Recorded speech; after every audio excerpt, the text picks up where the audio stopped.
And we're live. We're live. We're live. Match week 6, the review. Yeah, I know I was actually supposed to do this yesterday.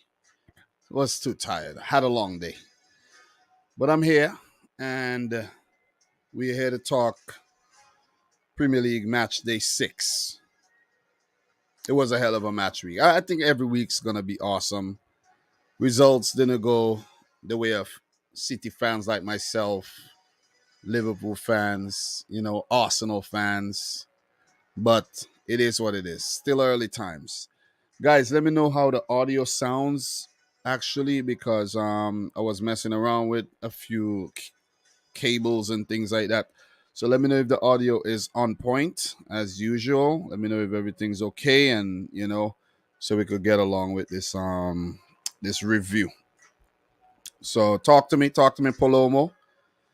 TT Vossum, how are you doing? How's everybody in here? Appreciate you guys tuning into yet another one. So what I'll do in this live stream, we'll check out Champions League as well if we do have time, and we talk these 10 results. So guys, let me know how the audio sounds before we continue. I don't want to continue and then the audio is all jacked up, and I'm like, I hate when that happens. You know what I'm saying? I definitely hate when that happens. So guys, talk to me when it comes to that. If not, we will just continue. So let's do this, man. Let us do this. Also, I'm thinking, Mike, how's the audio sounding? Randall, how's the audio sounding to you guys? Talk to me. Let me know how the audio sounds, if everything is good to go. Let me know if everything's good to go. You guys are ready for the Champions League?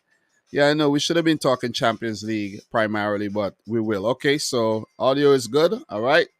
So, guys, don't forget to smash the thumbs up button for the stream. Let us do this, man. Let's do this. So, Shearer, he says, Ericsson produced a passing masterclass. Alan Shearer's team of the week. Let's find out. Alan Shearer's team of the week. So, for Alan Shearer, greatest Premier League goal scorer there ever was, he got Jordan Pickford in goal. Nathan Patterson, right back. Lisandro Martinez, center back alongside Max Kilman. Okay. Ryan Sessegnon, Kevin De Bruyne, Ericsson, Moises Caicedo. I wonder if he got Erling Haaland up there. Maybe it's Rashford. He probably got Rashford up there. Alexis McAllister, Marcus Rashford, and Ivan Toney. Okay. Both players scored more goals than Haaland, on the weekend. But I think it's match day 6. So, yeah, fair enough. All players were definitely standouts, you know what I mean? So you could see he has his explanation to each and every player. I like this. I actually like this, you know what I mean? Ivan Toney, sensational hat trick. The chip for the third goal show how confident he feels.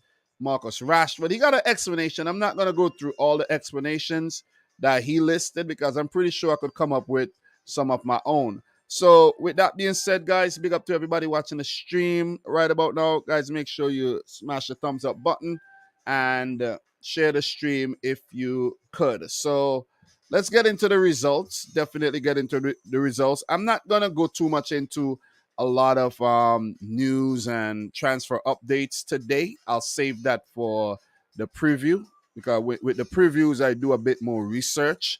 This is more reaction, to the results and everything, and just talking the results and how each team's progressing. So let's just scroll down here and let's kick it off with this game. Let's kick it off with something light. And what's light? What could we kick it off with? Let's talk Southampton Wolves. Well, this is one of actually, I didn't do too well in terms of my predictions this weekend at all. Last 2 weeks, I got 7. In consecutive weeks, 7 right. This week, I only got 3 correct, man.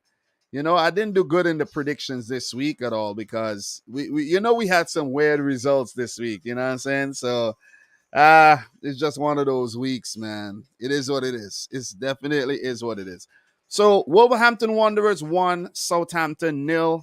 And my prediction, I think I got this prediction spot on. So let me just refer to my notes really quick and I'll match week 6. I Let me see. Let me just double check that really quick. See what I predicted. I can't find my notes, but I think I got that prediction right though.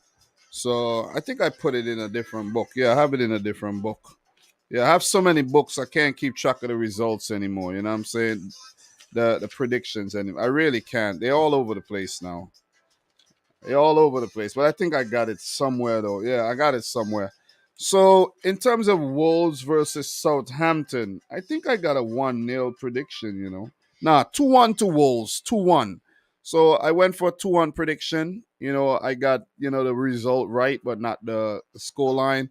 So in this game, Daniel Podence in the 46th minute, well, which is the first minute of first half extra time, should be counted as that.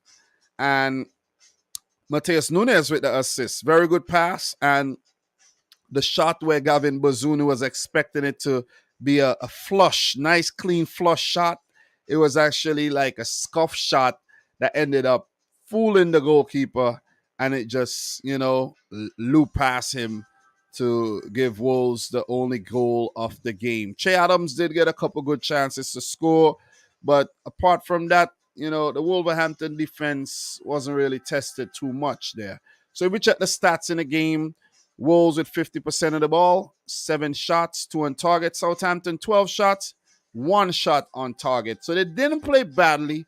It's just that they conceded that very, very scrappy goal. So, look, I got the prediction right. I didn't think Southampton could have put together, consistent results like, they got in their last game. And, I think I went for the right call because Wolves were actually overdue a win and they pick up their first win of the season. One thing we got to talk about, big talking point here. If you go to the starting 11, guys, Sasha Kaladzic, the new Austrian striker, Wolves paid about 18 million euros, I think, for him. He started the game.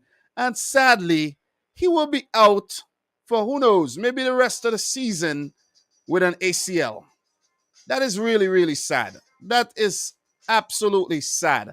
And I was actually saying today when I was in Michael Talks football stream, we were doing a Champions League stream, and it's just so sad that what's been happening to a lot of players, man, because you see it happen to Diego Carlos. You see it happen to Sasha Kaladzic, Mana Solomon. You see it happen to guys like Orel Mangala, Musa Niakate. Maybe those injuries aren't all season, but, for a prolonged period. And there's a few players as well that I'm not, mentioning that's out for the foreseeable future with injuries, new players. So it is just sad, man. It is just sad. So let's hope, he recovers fast and it's not all season. Let's just hope it's not all season, man, because that is quite unfortunate. Very, very, very unfortunate. I want to actually do a quick search and find out like how bad is the injury. So I gotta just, I want to really see how bad is the injury because, if it wasn't for Doug, I didn't watch this game. Big up to Doug, who actually make me, brought that to light. I'm actually show you an article with that from the Wolves website. So we're gonna pull that up really quick. That is big news. And this could affect Wolves for this season because their problem was actually goal scoring. They brought in Kaladzic and bam, he's gone. You see what I'm saying? It is weird, man. So the injury update. Wolves have confirmed that new signing Sasha Kaladzic suffered an injury to his ACL in the win over Southampton. So look, I'm not gonna read all of this right about now, but it was felt that his body needed a few more days to recover after he felt a pain in his groin during the warm-up, and we did not want to put him at an increased risk of injury. So I don't know. They haven't given a prognosis to say how long, you know what I'm saying? And it's crazy that Raul Jimenez was taken out before the game started as well, where he got injured during the warm-up. So yeah, that is tough. Very, very tough on Wolves, man. Very, very, very tough on Wolves. So Hopefully for them, they could recover from that. But also big news in terms of them recovering from that Sasha Kalajic setback is that former Chelsea and Atletico Madrid striker Diego Costa. I got to take my time. Diego Costa will sign for Wolves as a free agent on a 1-year deal. So that one is happening. And I'm actually happy to see a player like Diego Costa in the league again because he can be very, very feisty. You know, he can make the games very, very exciting, get on the defender's skin. And I'm happy to see Diego Costa in the league again, man. Wasn't expecting that at all. And hopefully he has a good season and he's not a complete flop. And he does help Wolves stay up in the league. I think Wolves will stay up. They have enough, bits and pieces, players.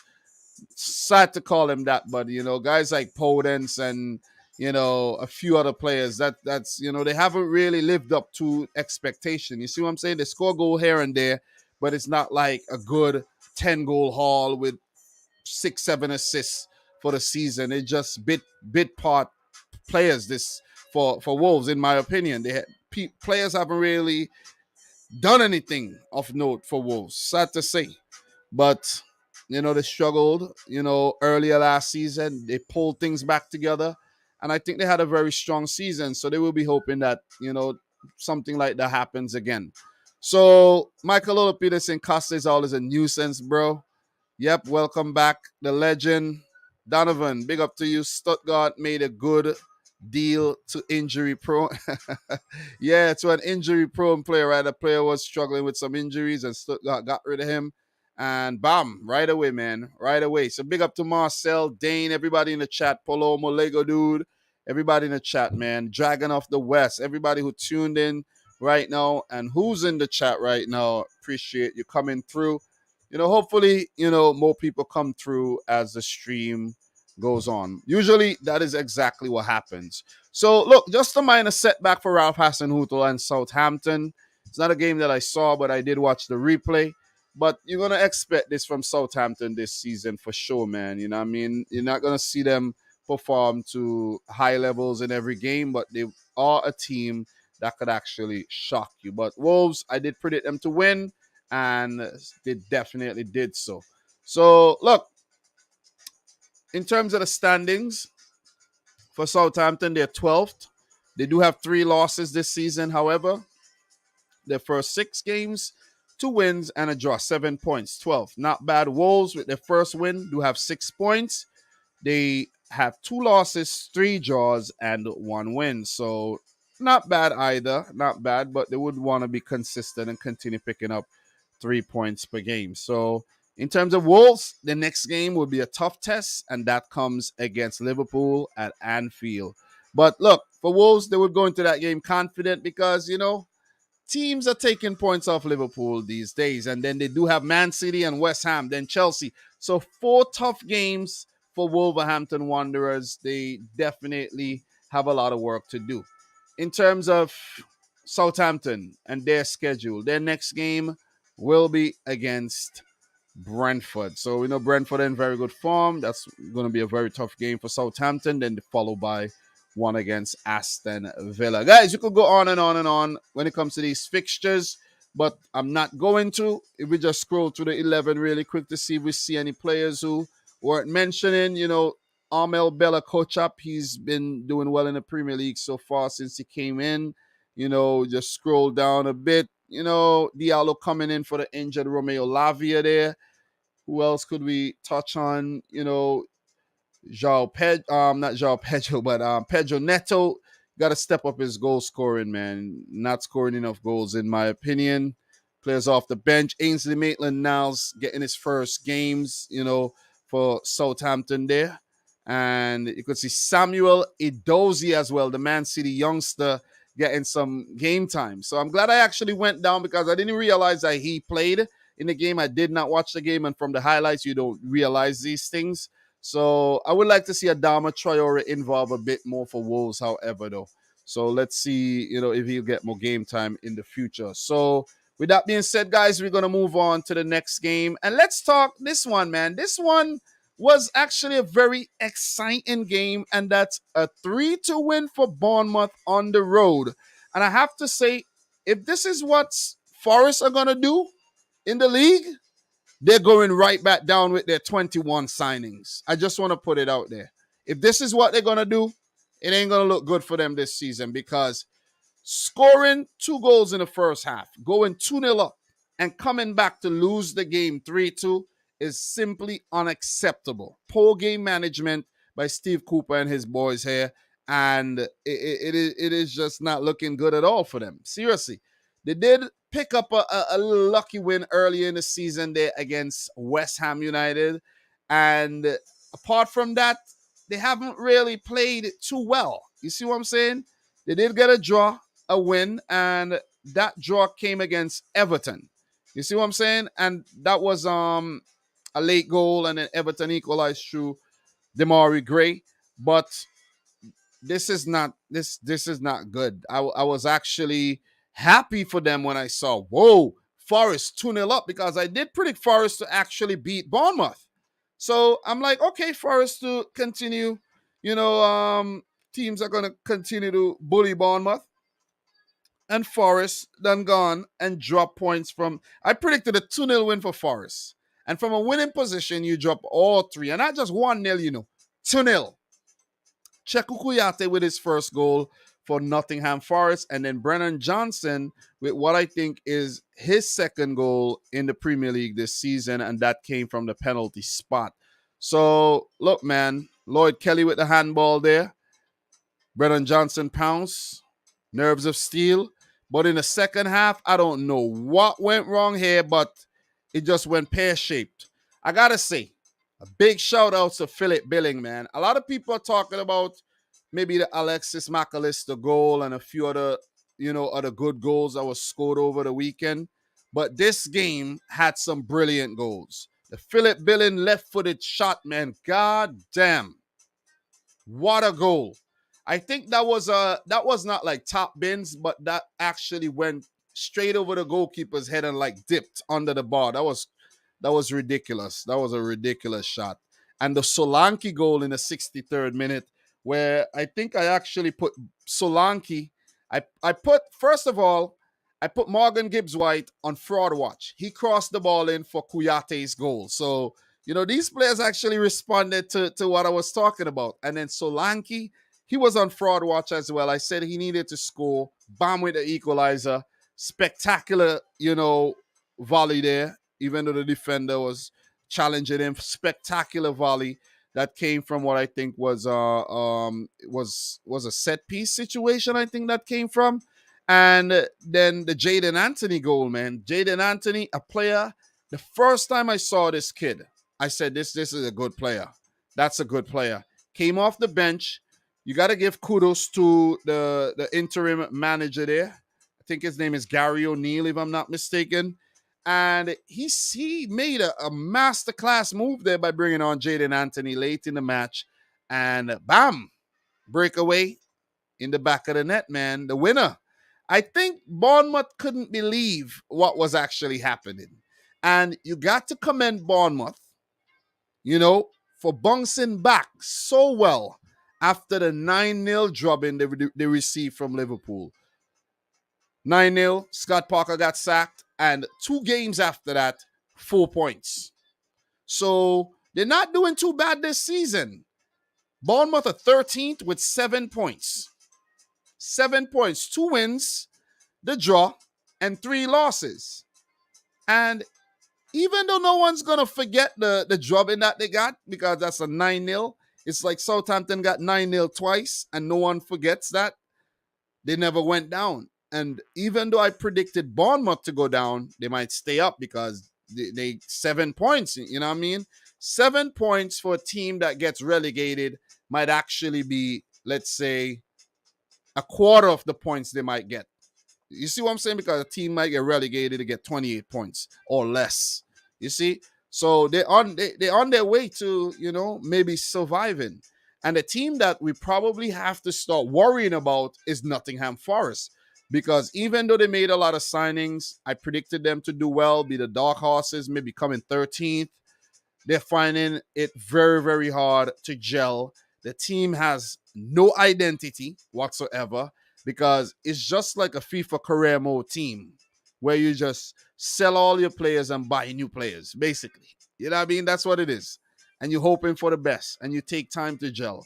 And that's exactly what hit Nottingham Forest in this game, man. So kudos to Bournemouth for showing the belief, the determination, and the fight back, and for coming from 2-0 down to win this match, 3-2. So Nico Williams listed as man of the match there. I don't know why, but you know, in terms of stats, Forest with 53% of the ball, 11 shots at goal, 3 on target, and Bournemouth with 8 shots, 3 on target, 3 of those in the back of the net. So at the end of it, it was very, very level in terms of all the stats, with the most important one being 3 goals in favor of Bournemouth, 2 for Nottingham Forest.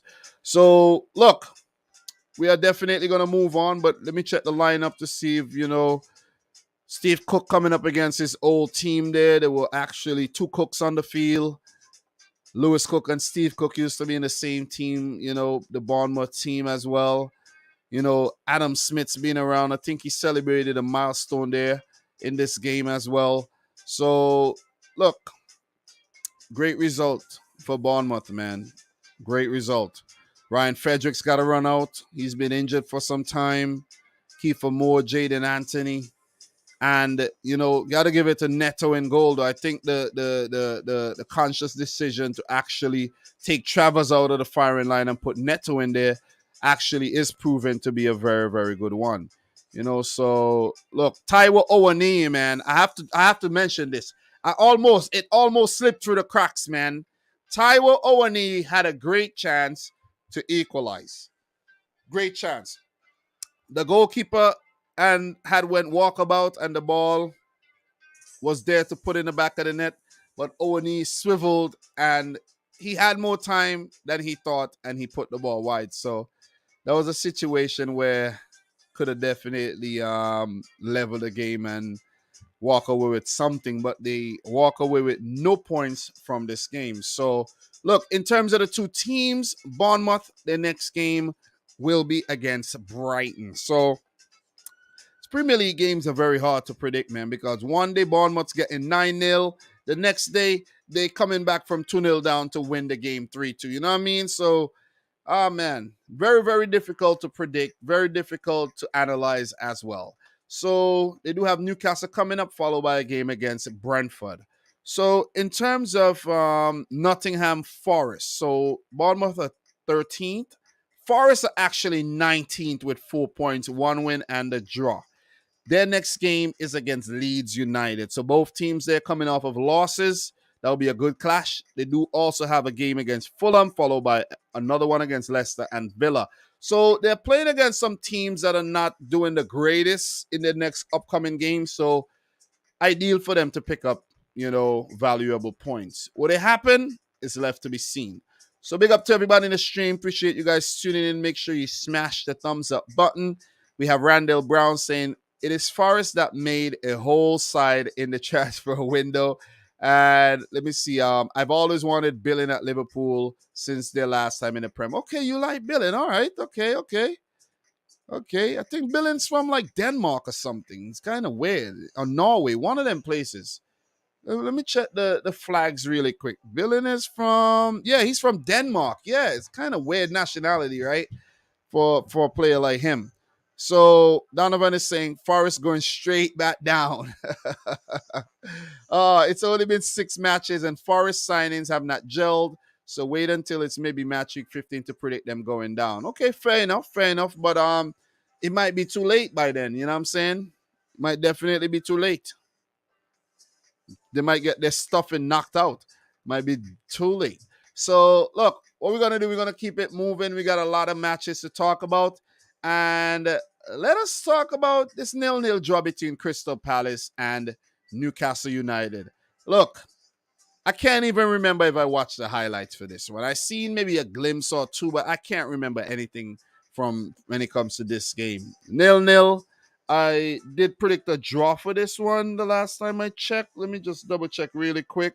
This is one of the predictions I got right, and I analyzed this one pretty well. 1-1 draw I predicted. It ended in a 0-0 draw because I just had a feeling that both teams, who started the season well, they weren't able to, they're not going to be able to separate themselves, and it ended in a stalemate, one of two 0-0 draws this weekend.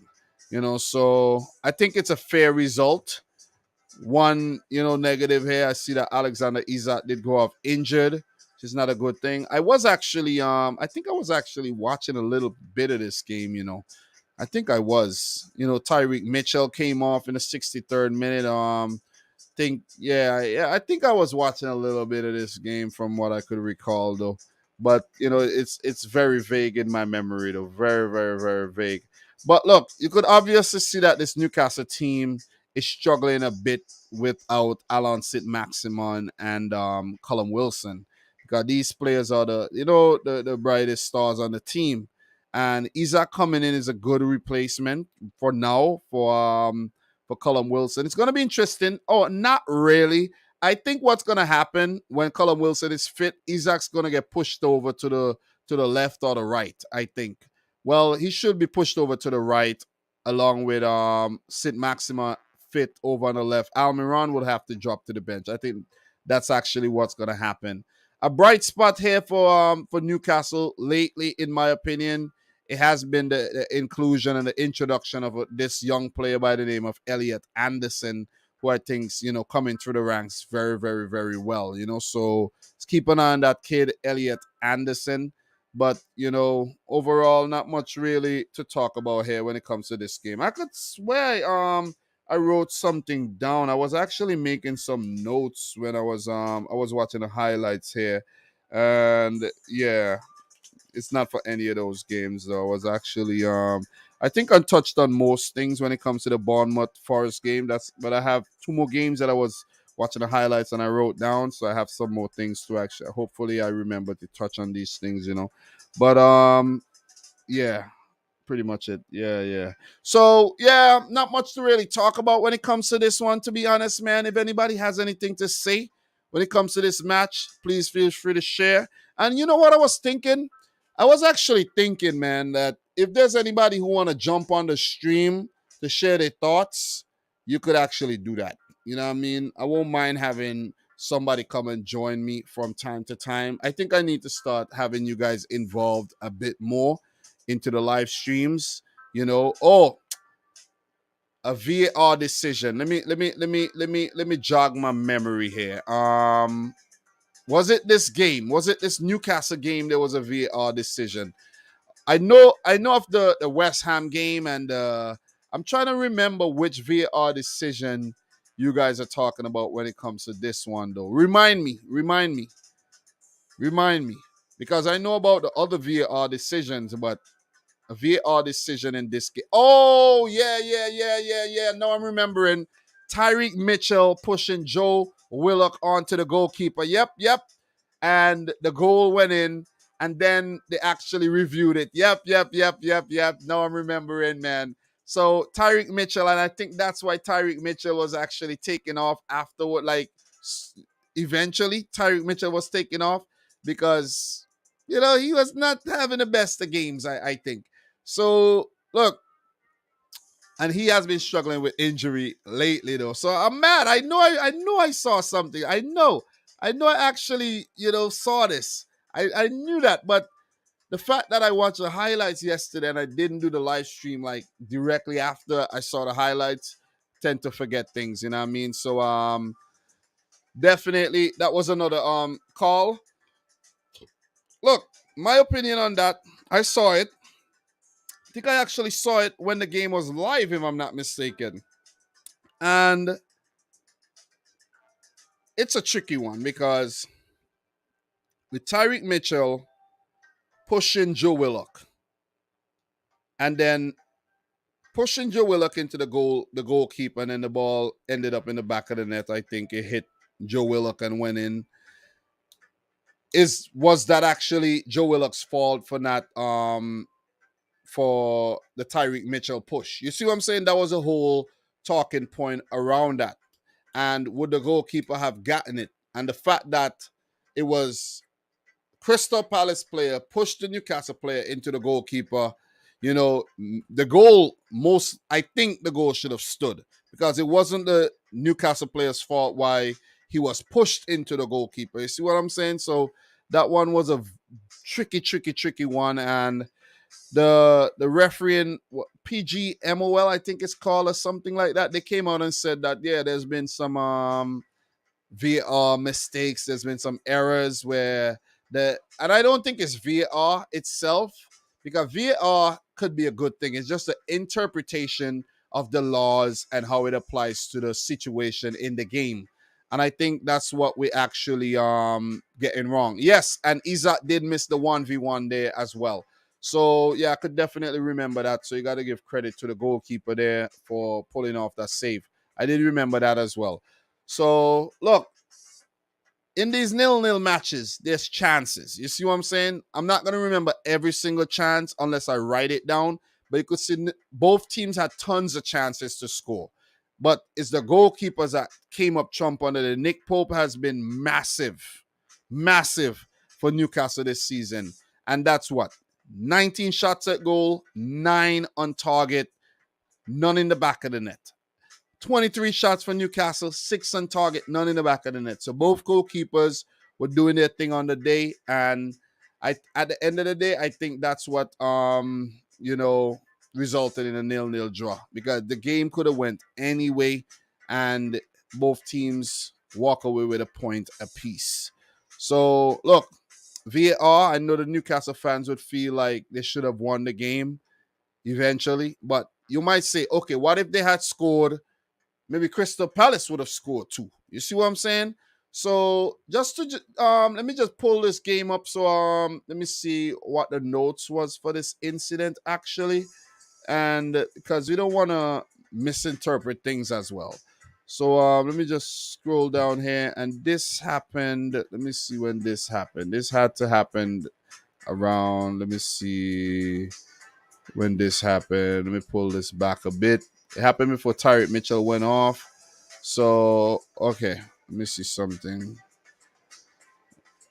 All right. So, 53rd minute. So, it says no goal. VAR has looked at the foul by Willock and on Guaita, and the midfielder did crash into the goalkeeper. It looked like Mitchell gave Willock a push in the back, but the referee goes over to the monitor and the goal is ruled out. So that is what it is. So initially was like own goal. It's another brilliant delivery from Trippier to the far post on the free kick, and Botman rises highest to nod it back across goal, and Willock crashes into Guaita as he goes for it, and the ball hits Mitchell's shoulder and loops into the bottom corner, but VAR is having a look at this. So it should have stood based on the fact that Tyreek Mitchell actually pushed Joe Willock into the goalkeeper. So that's why the goal should have stood. Because Joe Willock had no fault. He was not at fault. And it was all a comedy of errors by Tyreek Mitchell, and the ball hit his shoulder and went in. So the goal should have definitely stood though. So yeah. So look, what we're gonna do, we're gonna definitely move on from this one. So 1 point apiece. I think both managers should be satisfied. It's progress, but it's a game where easily any one of these teams could have walked away with all 3 points. So in terms of the table, for Newcastle, they're 11th with 7 points. Not a bad start. Their next game is against West Ham United on the road, followed by a match against Bournemouth, then Fulham. So some games that's going to test Newcastle. They do have Brentford coming up as well. So 4 very, very good fixtures, and they would feel like the one against Crystal Palace they could have won. So they got to make amends in the others that's coming up pretty soon. So in terms of Crystal Palace, they're 15th with 6 points, 3 draws, and a win. Not a bad start at all by Vieira's men. And in terms of their next game, they play Man United at Selhurst Park, an in-form Man United, and then an in-form Brighton. And the Chelsea team were not doing too bad either. You know what I'm saying? Even though they had some so-so results, they're not doing too bad. So a big test to come, definitely, for Crystal Palace. So let's move on, man. Let's move on. Nothing really to talk about. We touched most on the lineups already. Nothing really to talk about when it comes to that.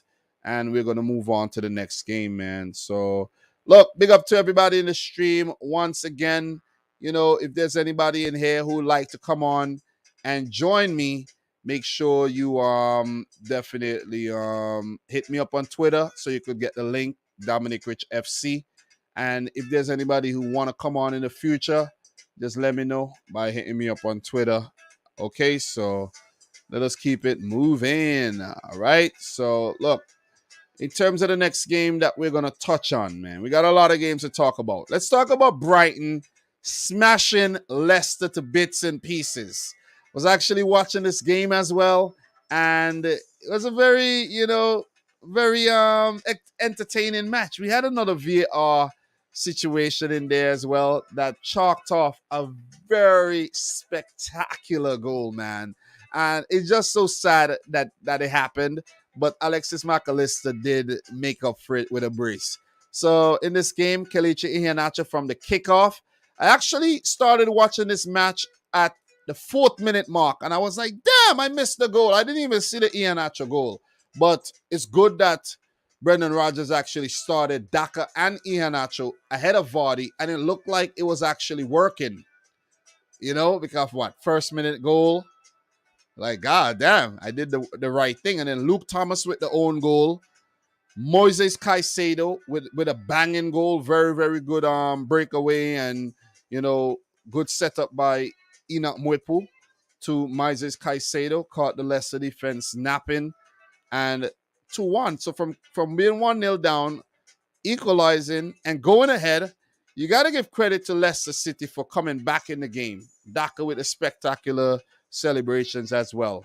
So it was all gravy in the first half. Level. But when it comes to the second half, man, I don't know what happened to Leicester. This team just looks like they just disjointed. Players are fighting with each other. I could see that time when Danny Ward and Ndidi was actually dropping F-bombs at each other. And I'm like, wow, that can't be good at all, because this is your teammate. This is someone who you need to actually, communicate with. And you need to have a good relationship with, the goalkeeper with defenders. And there's no good relationship there because, cursing at each other is not going to actually solve anything, and it doesn't look good to thousands of people watching in the stadium and on the TV. So it's like, god damn. But Leicester are definitely responsible for this, because they just kept giving the ball away, and every time they give the ball away, Brighton would destroy them. And even with the penalty and the free kick, it's just errors, man. Errors. And Didi giving away that penalty as well. It's just errors, man. They were very error prone in the game. No one believed in themselves. And this team is just falling apart slowly but surely. I even heard some news that Chagla Soyuncu is leaving the club as well, going to, I think, Galatasaray. I think that's what I heard.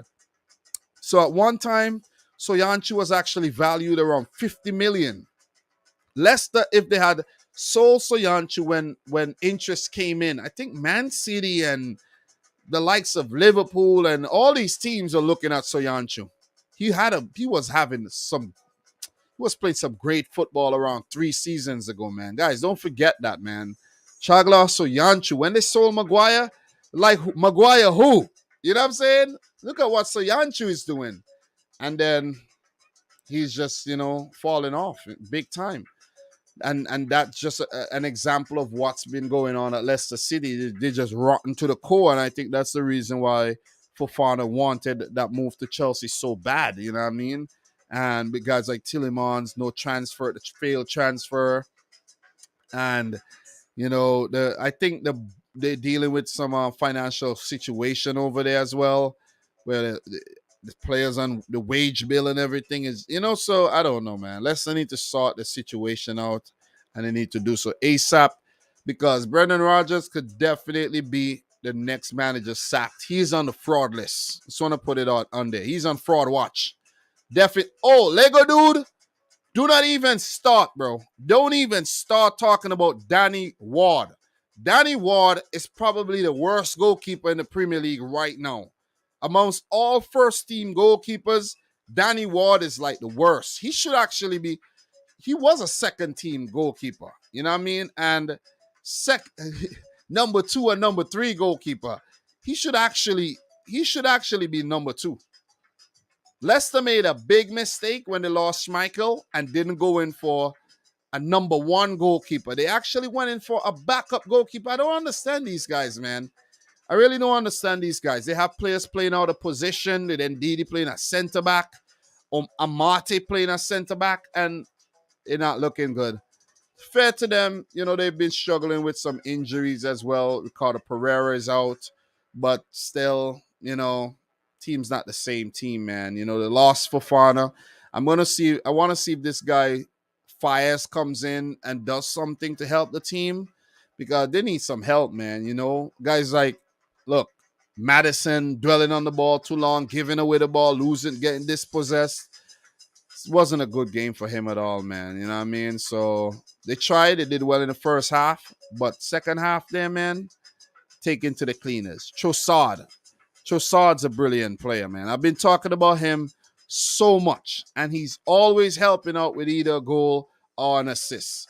Look, the Alexis McAllister, the screamer. I think that was who went in for the spectacular? Was it Mwepu went in for the spectacular and he was deemed to be offside? Someone went in for an overhead kick, and because they were offside, I think that was Mwepu. The goal was chalked off for the offside, right? But that didn't faze him. They got a penalty. Alexis McAllister stepped up, put away the penalty brilliantly, and scored a brilliant free kick in the 97th minute there to take the lead to 5-2. Brilliant, man.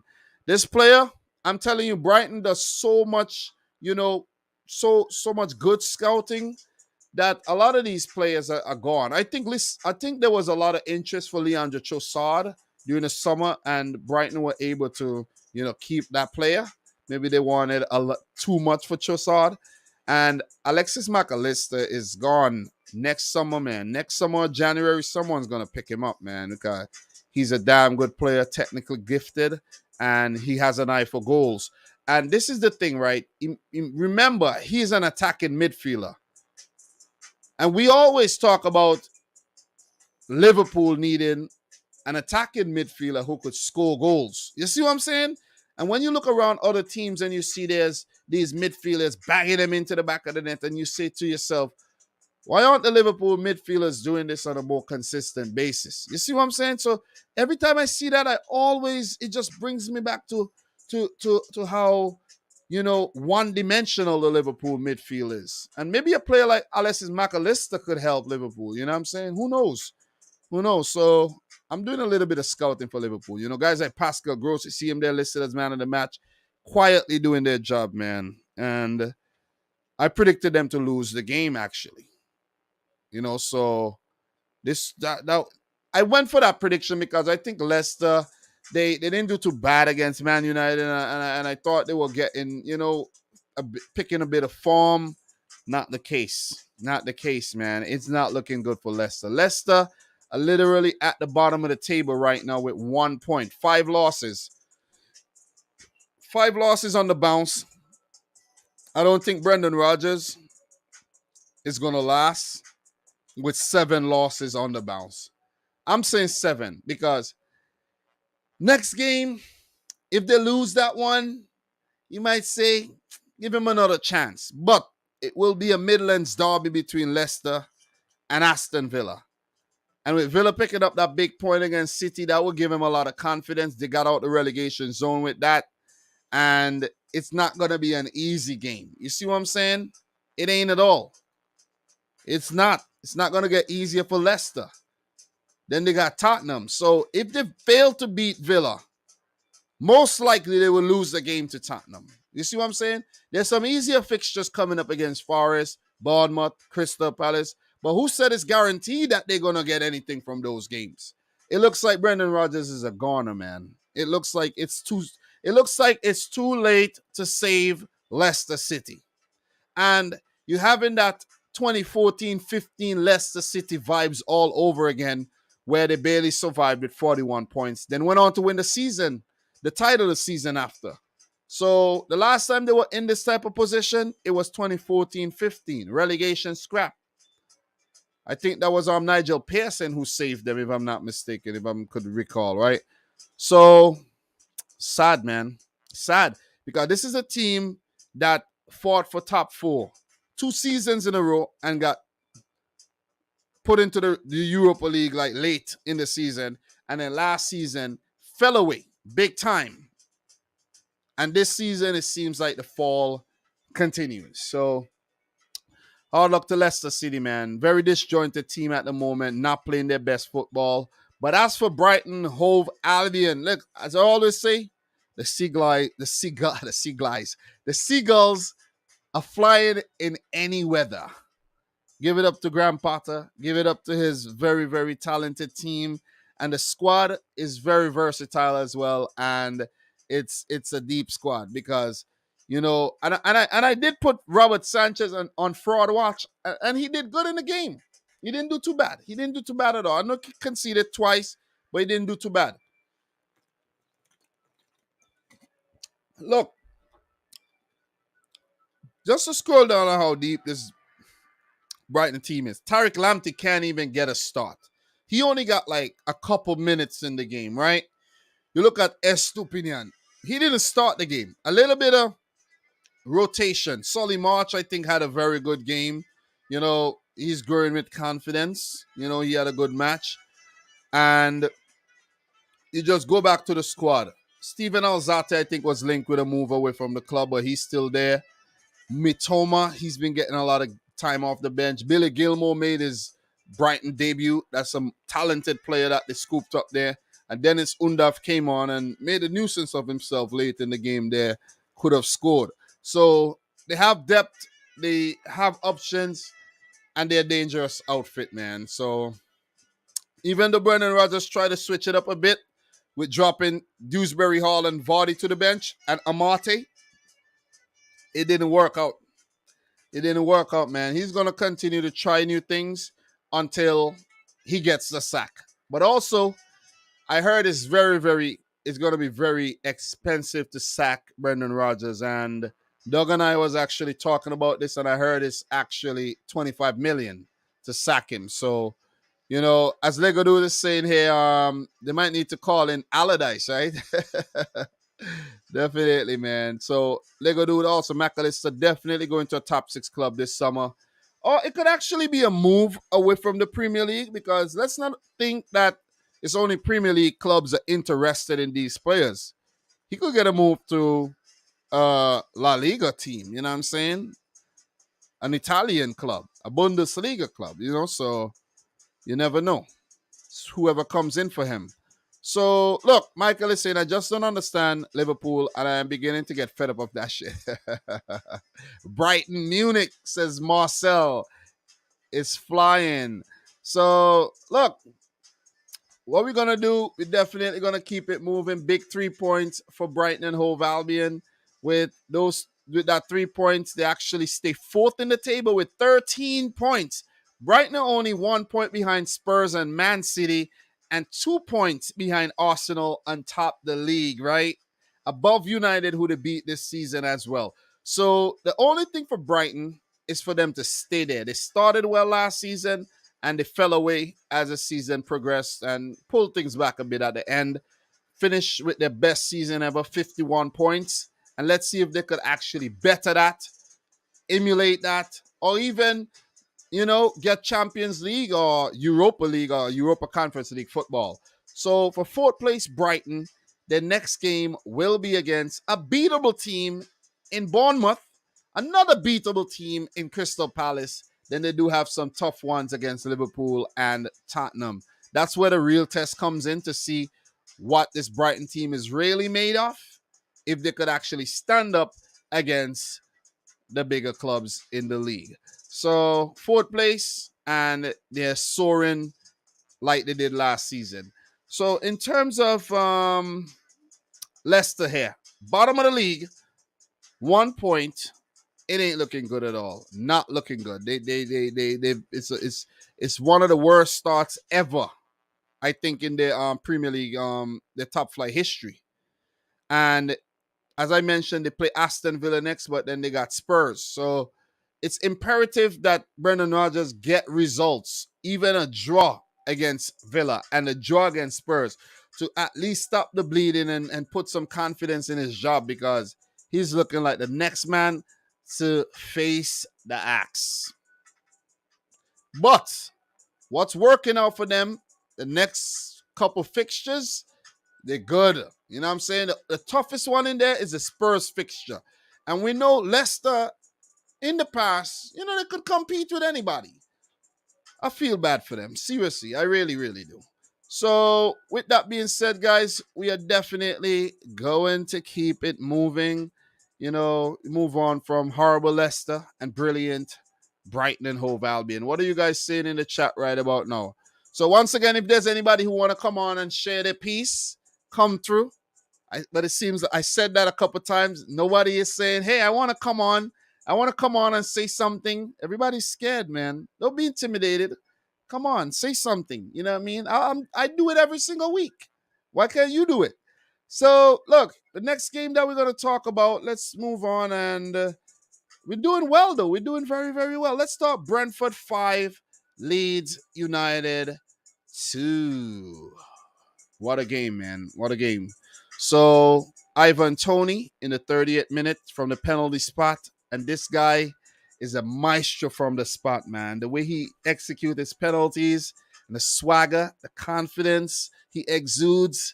I don't know how he's not playing for another team. Maybe, you know what I'm thinking?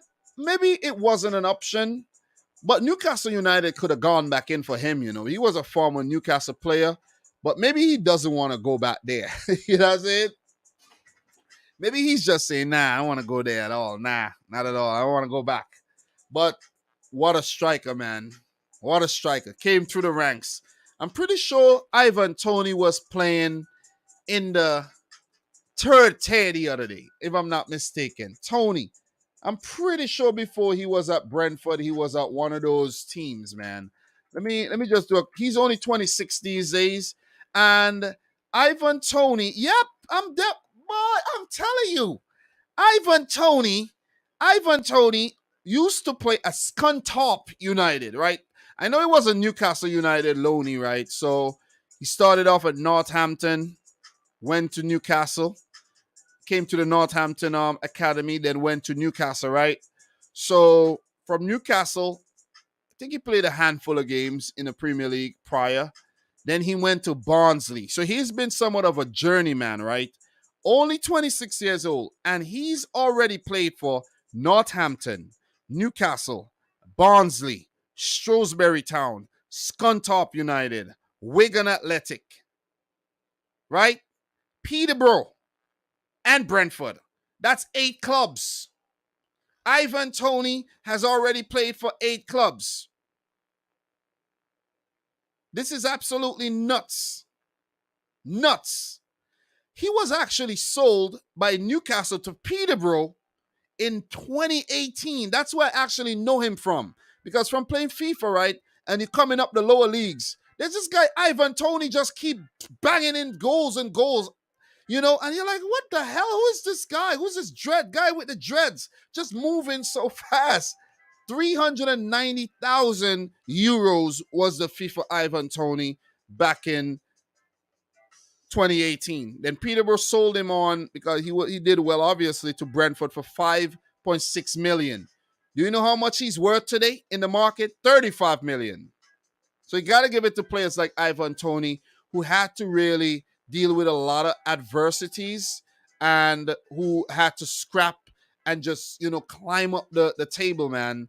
A lot. I mentioned it. 8 clubs he's played for. 8. 4 appearances for Newcastle, but it was at Peterborough, Northampton Town, and now Brentford that he's really come of age. So the guy's played in League 1, in League 2 as well. So listen, he's been there. He's been there, done that.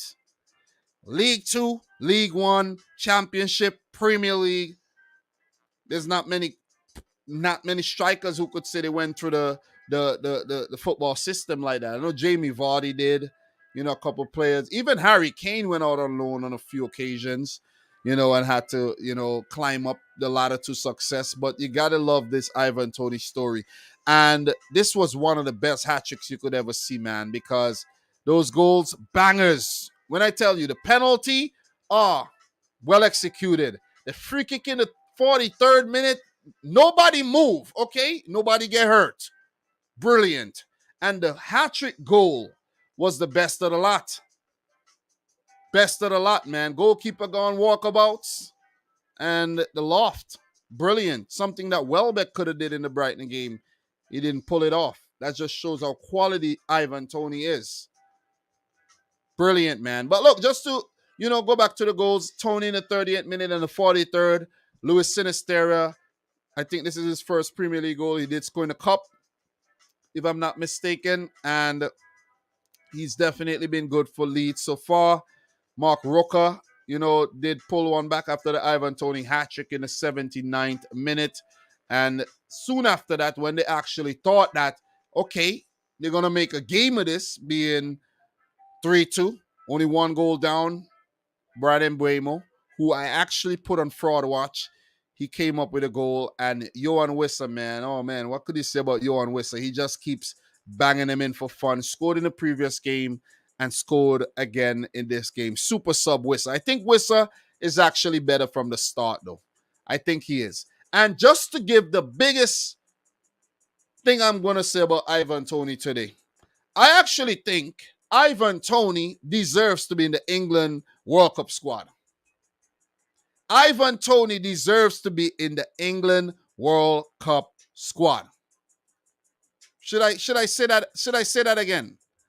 Ivan Toney deserves to be in the England World Cup squad.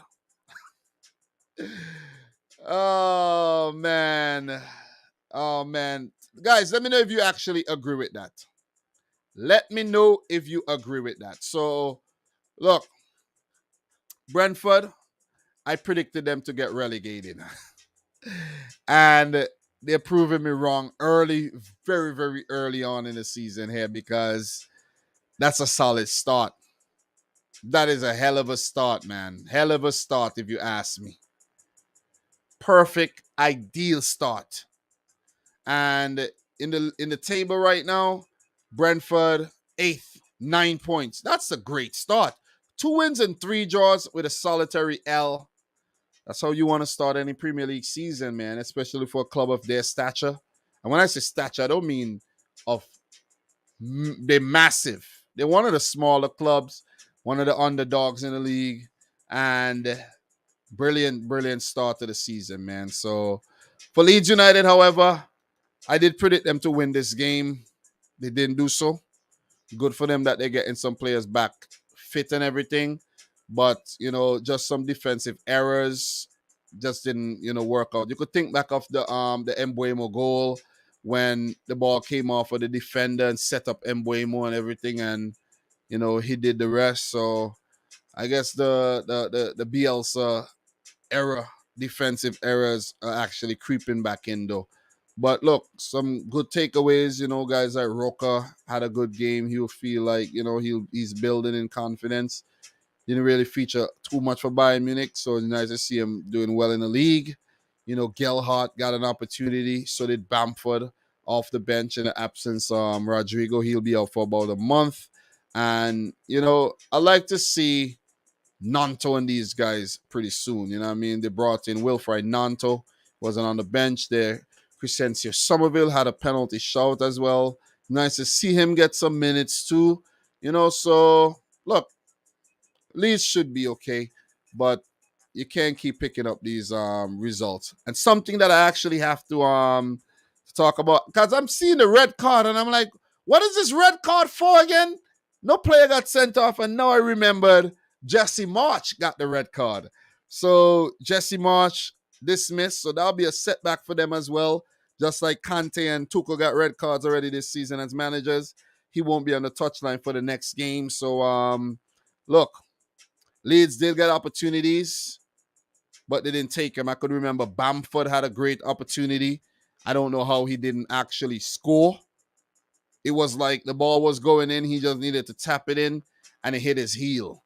And then Mark Roca in the same play had the ball to put in, and he didn't score. So, well done, man. Well done. Also, happy belated birthday to Johan Wissa, 26 years old, scored on his birthday.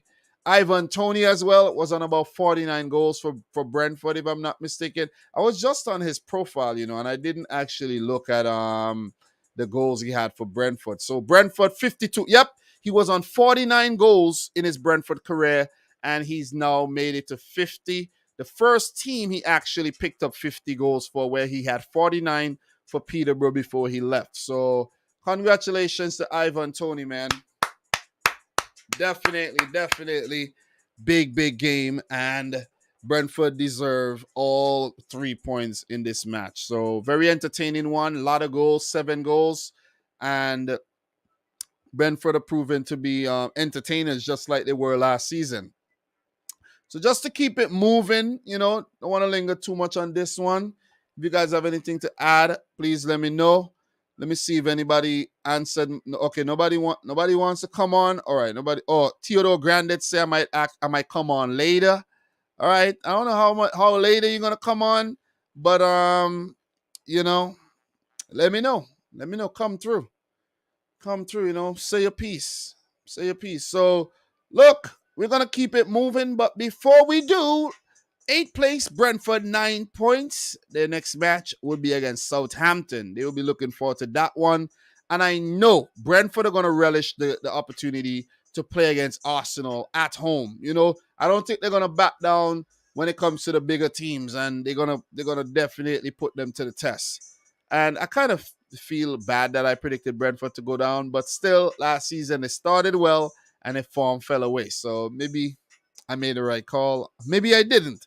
So Leeds not far behind, 8 points in their first 6 matches, 2 draws, 2 wins, and 2 losses, even across the board. They're 9th. Their next match will be against Nottingham Forest, where they're going to look to bounce back at home. So, and then followed by the big one against Manchester United at Old Trafford. So, look, in terms of the next game, we're going to definitely keep it moving. Big up to everybody in the chat. Shane Mousse, some at the Longhouse. Appreciate seeing you guys in here, man. Hope you guys smash a thumbs up button for the live stream already. Because I want you guys to like the video. You know what I mean? It doesn't cost you anything, okay? So hit a like. Video. And we only got 20 likes so far, guys. I just smashed the thumbs up button to make it 21. So, all right, we got 23 likes. Come on, get those likes up. Appreciate that. Let's get it up to 50 thumbs up. If anybody watching the replay right now, make sure you do the same. All right? Smash it up.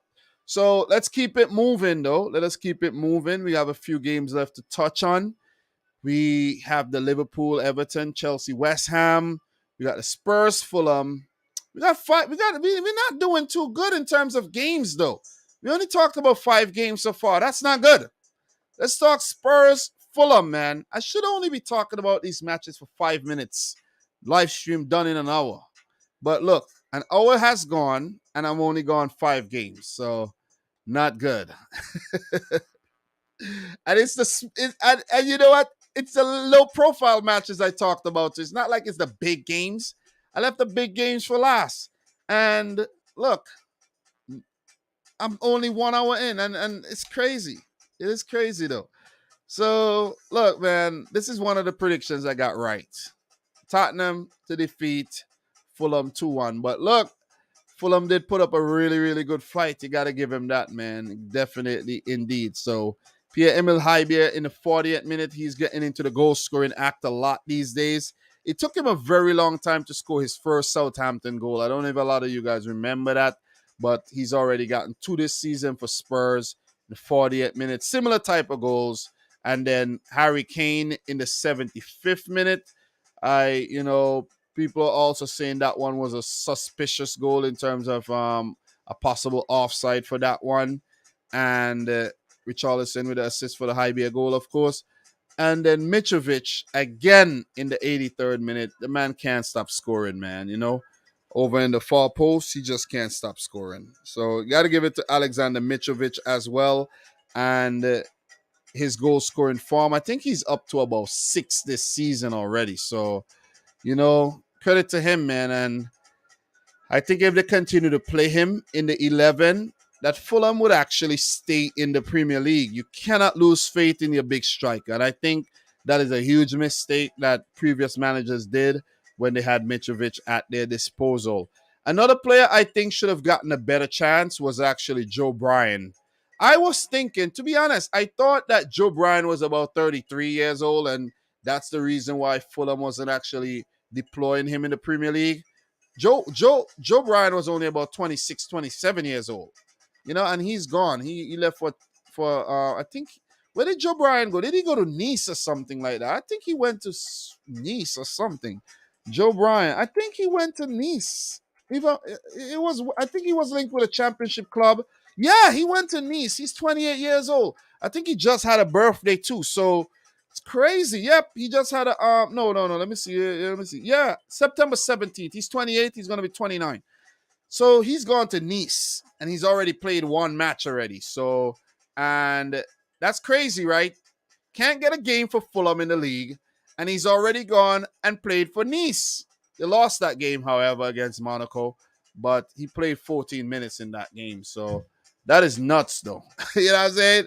It's nuts that he's actually getting game time, but he's definitely a player that climbed up the ranks. I know I'm talking about Joe Bryan, and he's not at the club anymore, but he's played League 2, League 1, the National League, Championship, Premier League, and he's gone to League On right now.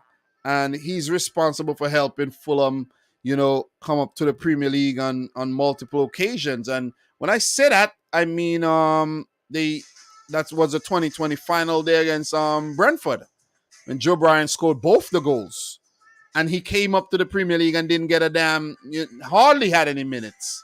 You see what I'm saying? So, yeah, just went on a little Joe Bryan rabbit hole there. But what I'm trying to say is, if players like that should have been given opportunities. You see what I'm saying? I did see that Anthony Robinson got taken off in this game very, very early. I have to actually look up what went on with him, because that could actually affect his World Cup chances. You know what I'm saying? Because, he's an American international. So he went off injured in the 29th minute. So let me see what happened in terms of his injury here. I don't see any crazy updates, to be honest. But I need to do a quick search here. Anthony Robinson. Let me see Anthony Robinson and see the extent of his injury, because that won't be good. Okay, so U.S. men's national team holds breath over Anthony Robinson's injury. So in terms of his injury, let me just take a look at this, guys. Let's take a look at this article here on Sports Illustrated really, really quick and see what's going on with Anthony Robinson here. So just over 7 months ago, it appeared for a brief moment that Anthony Robinson was hurt. He had just scored 2 massive World Cup qualifying goals, a massive goal for the USA, and celebrated with his trademark backflip, only to pull up lame. Or at least a feint pulling up lame. The whole thing was a gag, and a hilarious one at that. It since became somewhat of a trend, right? But there's nothing comedic about a very real injury Anthony Robinson suffered on Saturday while playing for Fulham. And the left back's right ankle suddenly becomes the most watched extremity in the US player pool, with the national team's World Cup opener in exactly 11 weeks. So only 11 weeks? God damn, I haven't even been doing my World Cup content, and I only got 11 weeks, man. Time waits for no man. The World Cup is coming in 11 weeks. Unbelievable. Wow, it's coming up really, really fast. So, look, man, they're not really talking about the injury too much here, but Anthony Robinson said gutted to have to come off yesterday with an injury. Hopefully it's nothing serious. The USA needs him, man. I like him as a player. So, let's see what happened and see if it's nothing too serious. Okay, let's hope it's nothing too serious though. So I haven't heard anything about the injury, but I could actually let me check my injury source to see if we have any update on that actually. So for Fulham, Roberts, oh man, it's not look good. No return date, ankle sprain. So it's just a sprain. It's just a sprain, so we'll have to keep our eyes on this one and see if it's very serious or if he'll be just out for a couple weeks. You know what I mean? Hopefully for Fulham and for the U.S. men's national team, it's just for 2 to 3 weeks, and he'll be ready for the World Cup. So let's just go back to the game and just to talk a bit about both the teams again. And there I go, went down another rabbit hole, but Spurs coming up with a win as expected, but it wasn't a polished win, not so ever. It really wasn't. But look, a win is a win, whether it's scrappy or whether it's a 9-0. It's still 3 points. So you got to give it to Spurs at the end of the day and for holding their nerve to see off the game. But I gotta say that Romero, he had to be a little bit better there by closing down Mitrovic. Played very, very, very lazy there, man. And another talking point, as I mentioned, the VAR on Harry Kane goal. You know what I'm saying? That was kind of suspect as well. And Kane actually went on to score his 43rd London Derby goal as well. So, pretty good stuff there for him. Richarlison did score a goal, celebrated, acrobatic, his acrobatic effort also hit the post. So it was, what? One thing that's crazy in this game is that Richarlison celebrated. His goal didn't count, and he got a yellow card. Yeah, okay, he did get a yellow card, but I don't know if the yellow card was actually for that. It had to be for that, right? It had to be for that. Let me see when he did. When did he get the yellow card? It's late in the game. Okay, he got the yellow card late in the game, and the yellow card had to be for taking off his shirt, right?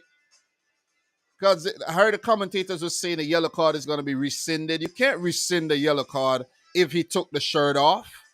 You see what I'm saying? He took the shirt off. He took it off. You see what I'm saying? He gets a yellow card. It stays. You see what I mean? So big up to Ron in the house, man. Nice to see you. AD in the house. Appreciate you guys tuning in. Don't forget to smash the thumbs up button there. But I think Fulham showed a lot of character in the game, and they have shown that in the league so far. So you got to give him a lot of credit for that. But Mbabu came on. I don't think I like Mbabu, but he didn't play too well, to be honest, in the match. And you got to give it up to for Fulham for their recruitment as well. Let's see how bringing in Willian would work out. Carlos Vinicius, Daniel James, all three players made their debut for Fulham on the day. So the Willian signing is a strange one, but it might just end up helping them. You see what I'm saying? Because some experience there in the team, little guidance, maybe do something, make amends for the horrible stint he had at Arsenal there as well. So there's a lot of things I could talk about in this game, guys. Mitrovic's form, I spoke about that already. Lloris came up with a big save in the 87th minute.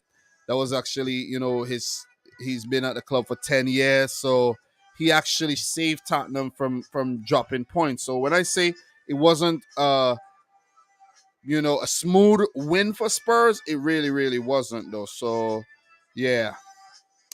Hard luck to Richarlison for not getting that goal as well though. So with that being said, not much more to touch on. Look, Son got another start. I'm surprised, but I could see what Conte's doing. He don't want to dent his confidence too much, so he's leaving him on. And he sacrificed Kulusevski, brought on Richarlison. So that might be a good thing, or it might not. Bentancur came straight back into the team. Yves Bissouma, I think he didn't play the game. I think I thought he was dealing with a bit of injury, but no. So Yves Bissouma started the last game back on the bench again. So you could clearly see what Conte is thinking. But maybe he's also thinking about the Champions League match that's coming up during the week as well, where we're going to see a lot of these backup players get some game time. Maybe not Fraser Foster for the Champions League games, but still, we're going to see a lot of players, switched in for the Champions League affair there. So, look, all luck to Fulham. I think they played well, but Spurs, in my opinion, were always going to come out on top. So, with that being said, Spurs are third with 14 points, still unbeaten this season. Only one of two remaining unbeaten teams, along with Manchester City. Yeah, baby. So that's a good record to have, right now in the league. Arsenal, as we know, not unbeaten anymore. So Spurs, and I'll get to them very soon. Spurs' next game will be against Olympique Marseille at home in the Champions League, followed by a massive one against Liverpool, against Manchester City. I don't know why I said Liverpool. Where's the Liverpool game coming up there? That game is not coming up very soon. That's till November. So I don't know why I was thinking Liverpool there. But I swore I saw Liverpool. I don't know why. I should know we're playing Spurs next. I do know. But it's late. I'm tired. And their next set of games are going to be very difficult. There's 3 Champions League games along with Leicester, Man City, and Arsenal, along with Brighton. You got to throw Brighton in there.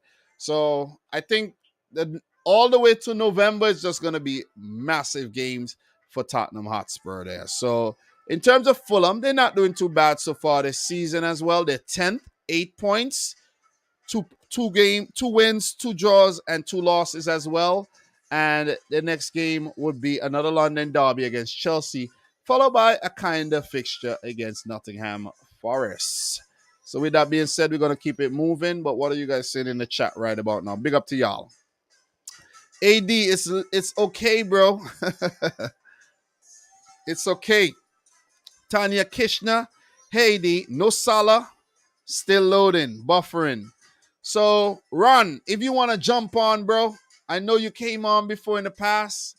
Let me know. You could come on. I think the last time you came on, you were dealing with, you had your baby and all of that, and you were busy in the Jamaican, heat, the night heat down there in Jamaica. So what I'm going to do, I'm going to start bringing on people, you know what I mean? So, you got to hit me up on Twitter, though. I'm not just going to drop the link in the chat because then I'm going to have people hanging out in the damn background, not saying anything in the dark. You know what I mean? Some, Ankit from Almighty Blues FC had someone come on and did some nasty stuff and he got his channel deleted and all. So hit me up on Twitter, man, if you want to come in. So, okay, Theodore Grandet, hit me up. Let me hit him with the link. And Theodore, bro, make sure you're in landscape. You got good lighting for the people to see you. And where am I going with this hat? I'm actually looking to get my headphone and I'm picking up another hat. Oh, my God. And, make sure there's not excessive background noise. You know what I'm saying? But you're a young man. You're probably in your room all by yourself, chilling. So I hit you with the link. So join me. Let us talk about the remaining 4 matches, the big ones. Let me hear what you have to say, Mr. Grandet. All right. So we're going to be doing this more often. I think I haven't involved you guys enough when it comes to the live streams. So I wanna do that more often, get the stuff more entertaining. Because I think I'm getting a little boring. What do you guys think? I think I'm getting a little boring these days, man. You guys need a little entertainment, somebody to say some crazy stuff in the background and us to, say, hey man, what are you talking about? Where's Jordan Hyman? All right, so we're gonna have Theodore come on. I hit him with the link. Let's see if he actually join us and hear what he has to say. And if he does well, maybe we'll have him as a regular guest here, and we could build up somewhat of a panel going into the into the future. All right, so Theodore is here, and let me actually just let me mute my audio in the back here so I could hear him clearly. Theodore, are you ready? All right, so he's ready. So we're gonna bring him on. So, what's up, man? Hello. It's nice to Hey, be here. all right. So we have a guest, Theodore Grandet. He's out of space wearing his NASA shirt right now. He's out of the world, out of this world. He's gonna hit us with some good analysis, right? Yep. All right, no need to be nervous. Don't forget that. Be yourself. You know what I mean? This is easy stuff. Just say what's on your mind and let's talk, man. Is there anything you want to talk about before we move on to the next game though? Well, I'm a Chelsea fan, so yeah. To be honest, I don't think it would. I think the goal should have stood, by the way, for the 89th minute equalizer at West Ham. But we got lucky Okay. for once. Okay. So judging from your accent, you're American. Well, I've lived in America for 9 years, but I'm French. Okay, so where you living right now? New York. Okay, so wait, I think you told me that before, right? Yeah, I, Manhattan. yeah, I think you hit me up. I think you told me that we both from New York too. So definitely, maybe one day we'll link up. According to how the Yeah. whole thing, everything goes. But so far so good, man. Let's move on to the. Let's talk Chelsea. All right. So Okay. you're a Chelsea fan. I talk a lot of smack about Chelsea these days, so you should know that. And Yeah. look, no reservations about that. I say what I say, I feel how I feel, and I think I'm giving a good analysis of what's going on with the Chelsea team here. I think they were very, very lucky in this game. Very Yeah. lucky. This So yeah. this was Talk. boring. This is a boring game. Like the first half there was like 4 shots, none on target. Like Chelsea, they're never direct. They just pass between each other, with no because every time they want to cross, but they know that no one's gonna get on the end of crosses. So then they pass it back in the middle, pass it back out wide. There's never direct. So it's always so boring to watch.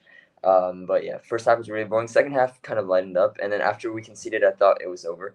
But we got Chilwell with a super good goal. That touch and then that finish was great. Yes, And then Chilwell actually came on, and you got to give Tuchel the credit for that as yeah, well, because Chilwell actually came on and saved the day for Chelsea because he was actually involved in right, both goals. He scored in the 76th and he set up the Havertz goal as well. Good finish by Havertz, but West Ham, they have to feel really hard done by in this yeah, game, man. So just to get the exact incident here, let me just go back to that game. Let me find that game. So because I want to just be correct when it comes to that. So there's been so many incidents over the weekend, man. You know what I mean? yeah, So look, the Maxwell Cornet goal. That's the goal that we actually talking about, right? And I think at the end of the day, when you really look at it, man, West Ham ought to be blamed because after Cornet's header actually hit the post, oh yeah, Chelsea went down the other end and they scored. And then Cornet had the opportunity and he put it away. But not everything's coming back to me now. That the fall on Mendy because no, for real. Sometimes when you're talking about 10 matches, sometimes you yeah, don't remember everything, but then you start jogging your memory and then it comes right back. So look, that is a poor refereeing decision because when Bowen going for the ball, bam, Mendy never attempt to to catch it. took the ball in his grasp, right? His aim was to punch the ball away, like palm the ball away, and the parry after the palm, it fell kindly to West Ham and Cornet did the rest. It Yeah, should have stood. It should have stood. yeah, and it's weird. Usually the error decisions like don't overrule it, except if it's like a big mistake. But that was not a mistake at all. So I'm really shocked. It is weird, and you're a Chelsea fan, and you could actually admit that it should have stood, and Yeah, it's really poor on the Premier League's behalf, man. Because I don't know how we as fans, could see it through a television screens. We could see that it's obviously not a foul. We are not experts at the rules, but we know the basic rules, right? yeah, And logically, you could see, even a non-football fan could see Mendy coming out, attempting to push the ball away. And after he didn't get fouled while pushing the ball away, It was after he pushed the ball away, yeah, Bowen actually ran into him. Mendy was never getting up off the ground to get the ball under his grasp, and he was never getting up in time to save that shot.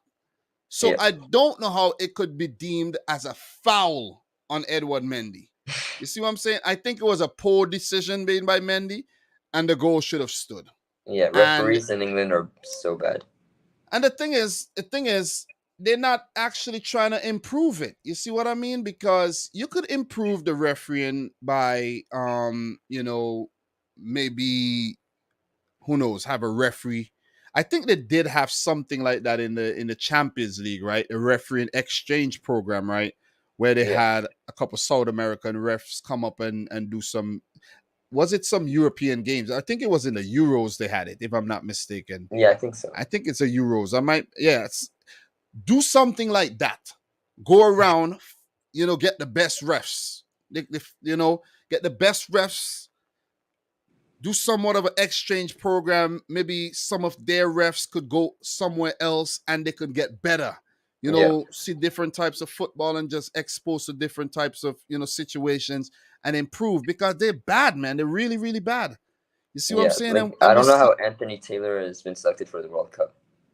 I don't know, man. Listen, every time I watch a Champions League game and I see Anthony Taylor, or what's the other one? What's the other young one? What's his There's name, man? I there's can't remember his name, man. But there's God something damn, John something, but I forgot. I can't remember his name. But Michael Oliver. Yeah, when I see Yeah, I these think he guys, I'm like, retired. no, Michael Oliver is a young one. Okay, yeah. Yeah, when I see, I'm like, oh God, them again. We're gonna have some shitty decisions in this game. You know what I'm saying? So I think this game was definitely marred by that controversial VAR decision, and Yeah. I predicted a draw for this. I think I went with a 2-2 draw, and it should have ended in a Unlucky. 2-2 draw. That's exactly how You it should should have give ended, yourself the and point. I know, but Chelsea got really lucky here. But also, credit to them, credit to Tuchel. Yeah. After Mikel Antonio scored, Chelsea went behind. He made the substitutions. I He did not made the expect right that. calls. Yeah, and Chilwell, because having Chilwell and Cucurella on the field at the same time, Cucurella usually is comes to goes back into center back to be that Yeah. left-sided center back, and Chilwell operates on the wing as the fullback. So I think that's a good ploy, and kudos to Cucurella as well for his defensive abilities there as well. But look, if you go back and you check this, I think Cucurella was actually taken off in this game Yeah, for for Chilwell. Yeah. But in the previous game, I Yeah, think he did left that. center back. So look, Tuchel, credit to him. Took off Cucurella, brought on Chilwell. I think Kovacic went off as well. Yeah, And I is it was Kai scared by that Havertz came? because You Kovacic see is that? so good. Look, the two players that came off the bench ended up winning the game. So you got to give the manager the credit there. Yeah, Because and Broja also did a lot in this game when he came off the Broja. Yeah, Yeah. And he's been doing well coming off the bench as well. So I think maybe they should have actually put a lot more faith in him and not go out for Aubameyang, but they did. So it is what it is, man. But West Ham, I think they were robbed. They were definitely robbed. And Carney came on and showed what he had to offer. But I think he should have been a lot more clinical, though. The header had to go That in. header, I was so scared. My heart jumped in my But another thing, too, though. Chelsea, even with this defense, Koulibaly, Thiago Silva, Cucurella, when Cucurella went off, Fofana, I should say, the center back pairing, the three-pronged center back pairing there. Yeah. And they're still letting in, it's they're that still midfield. getting in. The midfield's so in. bad. Oh, because, no N'Golo Kante to break up the play, you mean? Yeah. Conor Gallagher has not been good in the last couple games as well. But I won't go as far as to say he's not good enough. He's not good enough in this role, basically. Because playing for Chelsea, it might be a more daunting, task than playing for Crystal Palace. Let's keep it real. If you're on loan at Crystal Palace, you play with more freedom. At Chelsea, you're saying, oh, man, I'm playing for, my parent club now. I'm getting the opportunities. Stressed. Exactly. It's too much. It's a lot of pressure. And that's going to determine what type of player he is indeed, man. So, look, What are you guys saying in the chat here? Philip Bidwell, the refs and those doing the VAR checks as bad as each other. Indeed, man, indeed. And Lego Dude, Chelsea were lucky with this win. West Ham definitely deserved a point. This allowed goal should have stood. Way too many bad VAR decisions, man. Way too many. You know what I'm saying? And we gotta see some type of improvement here because a lot of money is being put into the league. A lot of us invest our time and money to only be getting this type of shitty football that we're seeing here, man. Seriously. Even though it's the most entertaining league, in my opinion, it's still, it's still some horrible decisions, man. Really horrible decisions that need to be weeded out big time. But valiant effort there by West Ham United. Nice to see Lucas Paqueta, likes of Emerson, coming up against his old team there. You know what I mean? It was a good battle, but at the end of the day, Chelsea, with a 4-leaf clover in the pockets, ended up with the 3 points. You know what I mean? So, relieved. Look, overall, any closing thoughts as a Chelsea fan here? Any takeaways? Anything to add? Zakaria needs to be really good, to be honest, because our midfield's too bad. Right now, it's really bad, and so and Aubameyang also needs to break the number 9 curse. Okay. So let's see if these two players actually hit the ground running for you. How you feel about Chelsea spending 300 million euros in the market, man? You guys splashing. Yeah, but I think it's good, like, for the long-term future because, like, we signed so many youngsters like Chukwuemeka, Cassidy, etc. But, like, right now, honestly, like, that midfield's still really bad. We needed a midfield. Like, we need Frankie de Jong. Okay. So you think the midfield is getting for long term it's good, for short term it's not as good. Yeah, you think the midfield with Kante's injury, Jorginho, you don't think is good enough, and Kovacic is just like Kante and Kovacic are always injured. Yeah, so let's keep an eye on the Chelsea midfield replacement there, Zakaria. Let's see what Aubameyang does, whether he breaks that number 9 curse, and let's see if Chelsea manages to finish in the top 4, where I'm predicting them to finish 5th this season. Yeah, I had top 4 before the season. Now I'm 5th. Yeah, I downgraded them. All right, quality, man, quality. So you're gonna stay with me, right? We're gonna talk the other games, right? Okay, good. So in terms of Chelsea, we're gonna move on because we could stay here all night and talk Chelsea and everything. But Chelsea right now are in 6th position with 10 points. They do have 2 losses and a draw, along with 3 wins. Their next game will be in the Champions League away to Dinamo Zagreb. What's your prediction for that game, though? I'm going with 3-1 Chelsea. I'm actually going with 2-0. 2-0, yeah. Mm-hmm. I think we're still going to concede. You think you're going to concede? Yeah. No. Do you think Dinamo has enough quality to get past your defense, though? It has enough quality to get past our attack. I mean, our midfield. Yeah. I like that. So the defense is, Okay. Mr. Vorsic. I'm actually surprised no team actually picked him up. Yeah. Or maybe, like in FIFA career mode, you could like block the transfer of a player. Maybe they have him blocked. Like, nobody come in, don't ask for him. He doesn't want to go. He wants to stay home. Yeah, he's hit the ground running in the league. Maybe he just wants to stay in Croatia and, see out his career there. So so for Chelsea, they have Zagreb in the next game, followed by London derby against FC Fulham. Do you think 7:30 in the morning? Yeah, I hate. You know what? I've been hating these 7:30 games, right? Because I'm at work for 5, right? So I wake up at 4:30. So when I wake up, I never want to get up, right? Because it's 4:30. So I get to work. I'm up, whatever. I go to work. I work at the airport, so I'm out there on the ramp for 2 hours, 2.5 hours, and the game starts. But the time between 5 and 7, I'm so sleepy, right? When the game comes on, it even helps to put me to sleep faster. You know what I'm saying? So I don't like them 7:30 games, man. And I think is it at JFK? Yeah, I work at JFK. Yeah. So look, I think when it comes to other states that are like 3 hours behind us, I think Oh, California and them 4:30. states, right? It's like if you're a fan, you gotta wake up Uh, so early, man. It's and crazy. It's then some crazy. It's people crazy. say in England that we're fake fans because like we don't go to the stadium.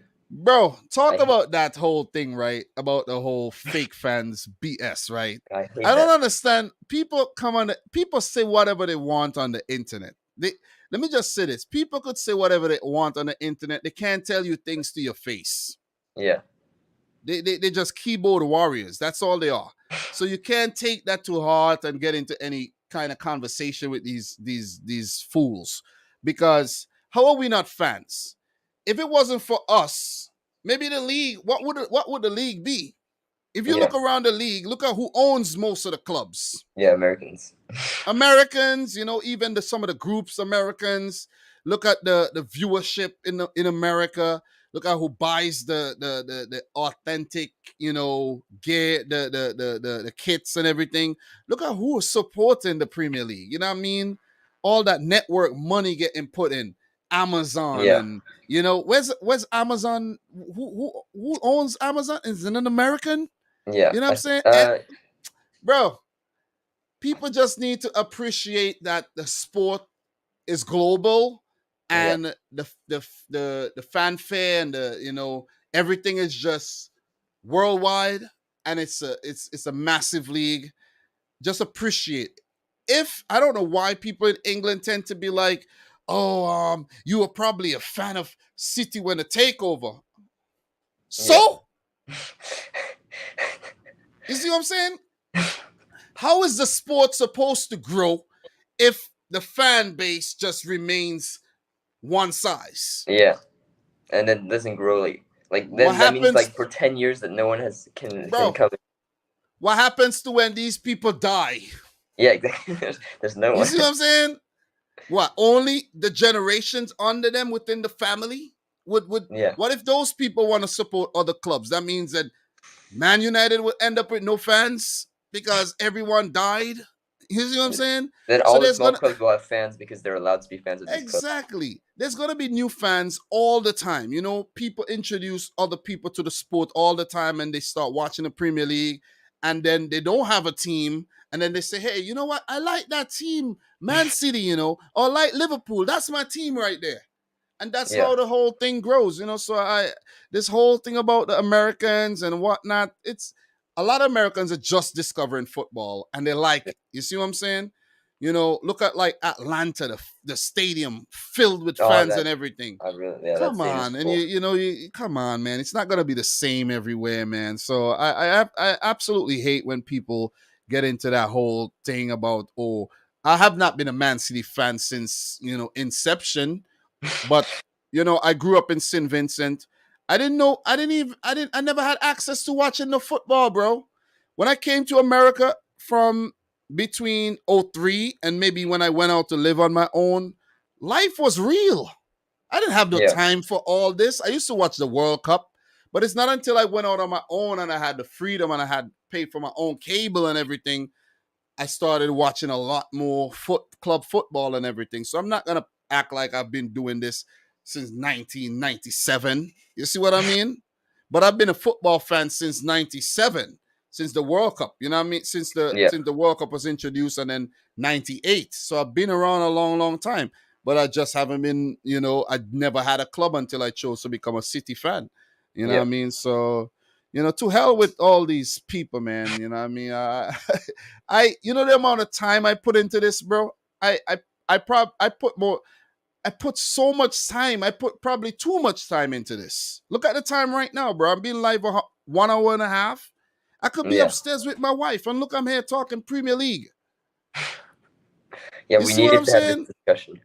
Exactly. So let me done with my rant and move on, bro. Look, let's start Man United 3, Arsenal 1. Oh my. Let's go What Arsenal. what are your thoughts on this game? Let me just read off the scores really quick and then we talk. Okay. Anthony in the 35th minute scoring on debut. Very good goal set up by Marcus Rashford there, the layoff. Rashford with the brace. Well, before he scored the brace, Saka with the equalizer in the 60th minute there. I think he got a lucky deflection, ricochet, and the ball ended up to him. I can't remember exactly what happened with that goal, but good shot from distance, I could remember. But something like that. And then Rashford with the brace, Bruno Fernandes and Christian Eriksen with the assist there.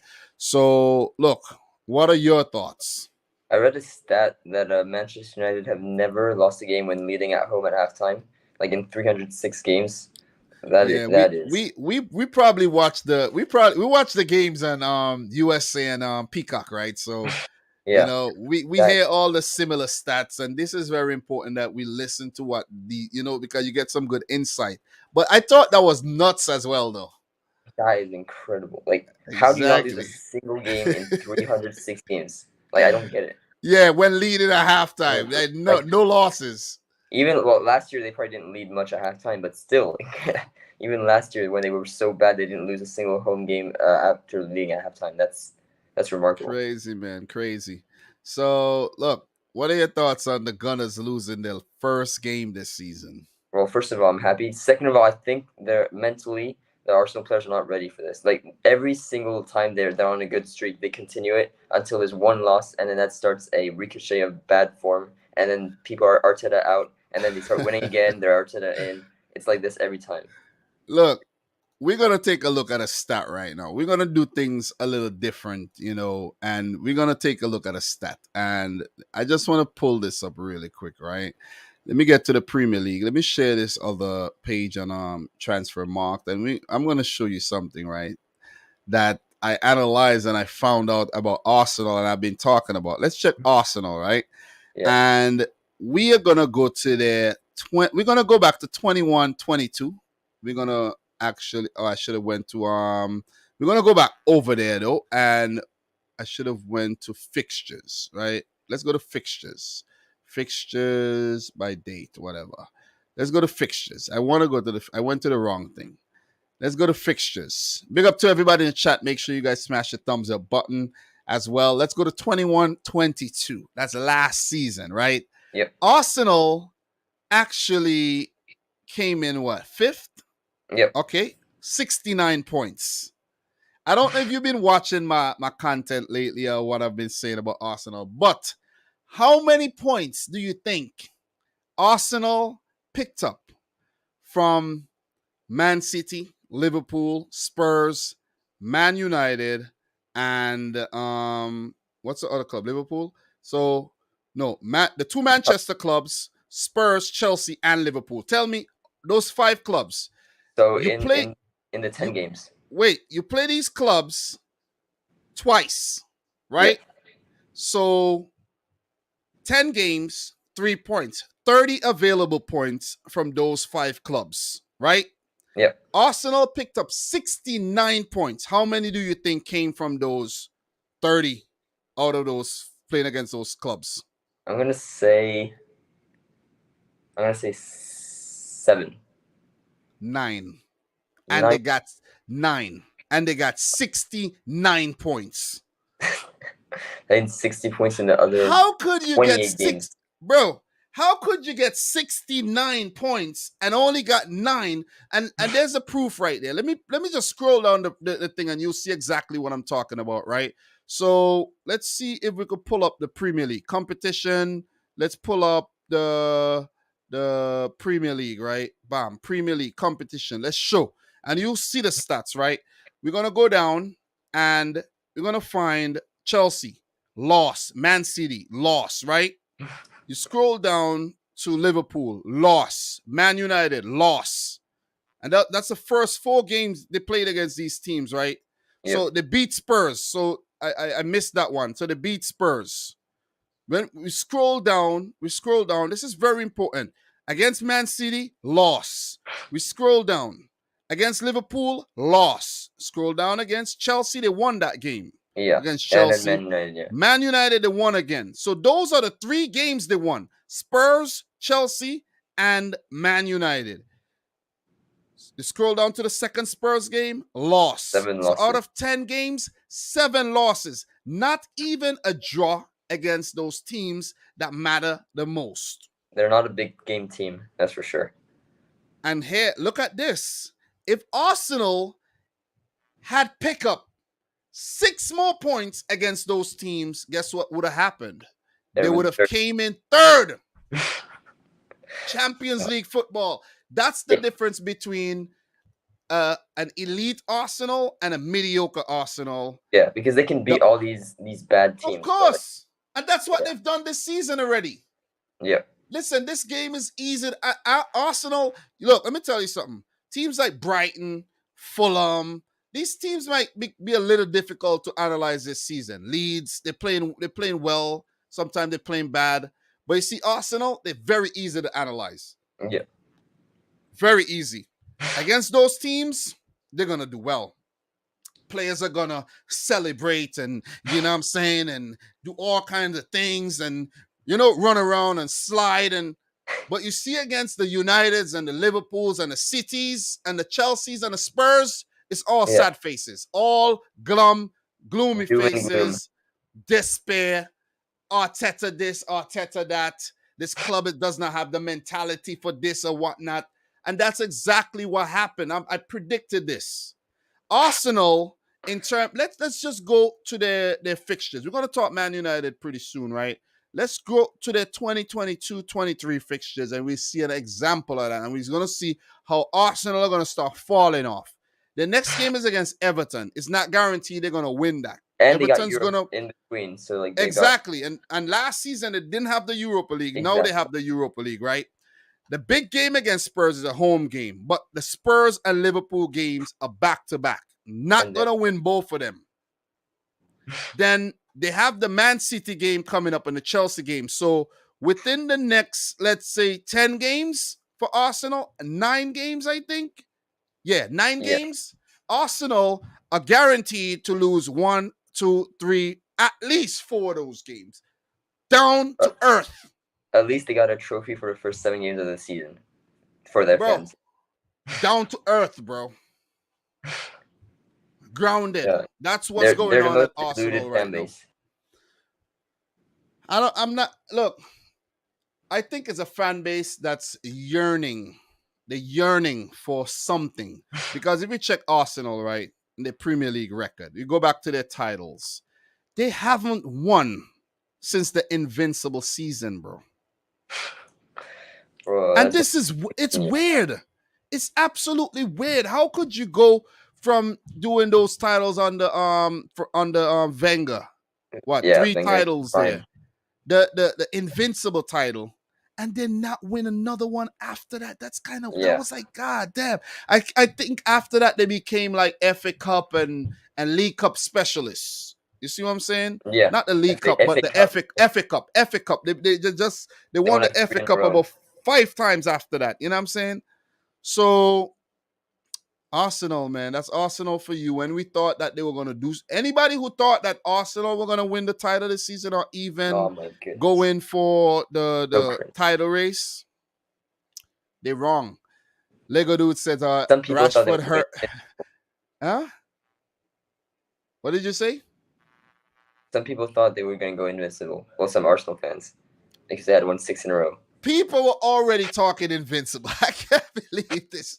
You know what I'm saying?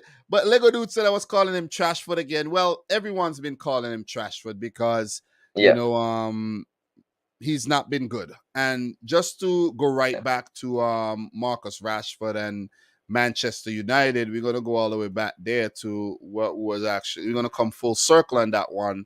And you got to give credit to United because I think that Liverpool win just give them that confidence that they needed, man, because losing to Brentford and Brighton, that was poor stuff. Very, very poor. And you could see what Ten Hag did. Ten Hag switched up his 11. He took players out the firing line. Maguire. Exactly. Maguire, he took him out. He took out Luke Shaw as well. Luke Shaw is not getting back in the team unless it's a Malaysia's really good. Exactly. Maybe it might be a Europa League match. He might end up playing, or a League Cup game or FA Cup game, but he's not starting in the Premier League anymore. Malacia is going to play every game because as soon as I saw Malacia, I was like, wow, hell of a player. I knew of him. I remember when he used to have the long hair and everything for Feyenoord. Yeah. But Malacia, he had a good run last year with Feyenoord. He's a hell of a player, man. Yeah. He is a hell of a player, and it's a goodbye. Usually for these types of players, it's hard to adapt but he's done it Yeah, great. yeah, he's hit the ground running. He's very feisty. He's, you know what I mean, he's fast, he's intelligent, you know. So ask Mo Salah if you don't believe me. And you know, he's been very good. He's been very, very good. Martinez bounced back after the poor start, so you got to give him to him. He Yep. bounced back so hard that he was voted Man United's Player of the Month for August. Yeah, so that's something I actually have to do as well for my preview. I gotta go and look up who was a player of the month for each of the 20 clubs. Share that information with you guys as well. So, you know, once again, big up to everybody watching the stream. Make sure you smash the thumbs up button. Would definitely appreciate that. Appreciate Theodore for staying on with me talking about these games. We got two more games to talk about. But just to finish this off, you know, the passing was very good by United in this game. Bruno Fernandes and Christian Eriksen linking up very well for those goals. Anthony hit the ground running, was taken off in the 58th minute, deserved the standing ovation and everything. And as a new player at a club, that's exactly what you need. You know what I mean? Jadon Sancho didn't have the best of games, Oh yeah. but you could see that, you know, you could see the quality that United possess now. Even though I'm a City fan, I have to analyze the game in an unbiased way. You know, even though I don't like United, I would like if they lose every game. But at the end of the day, you know what I mean?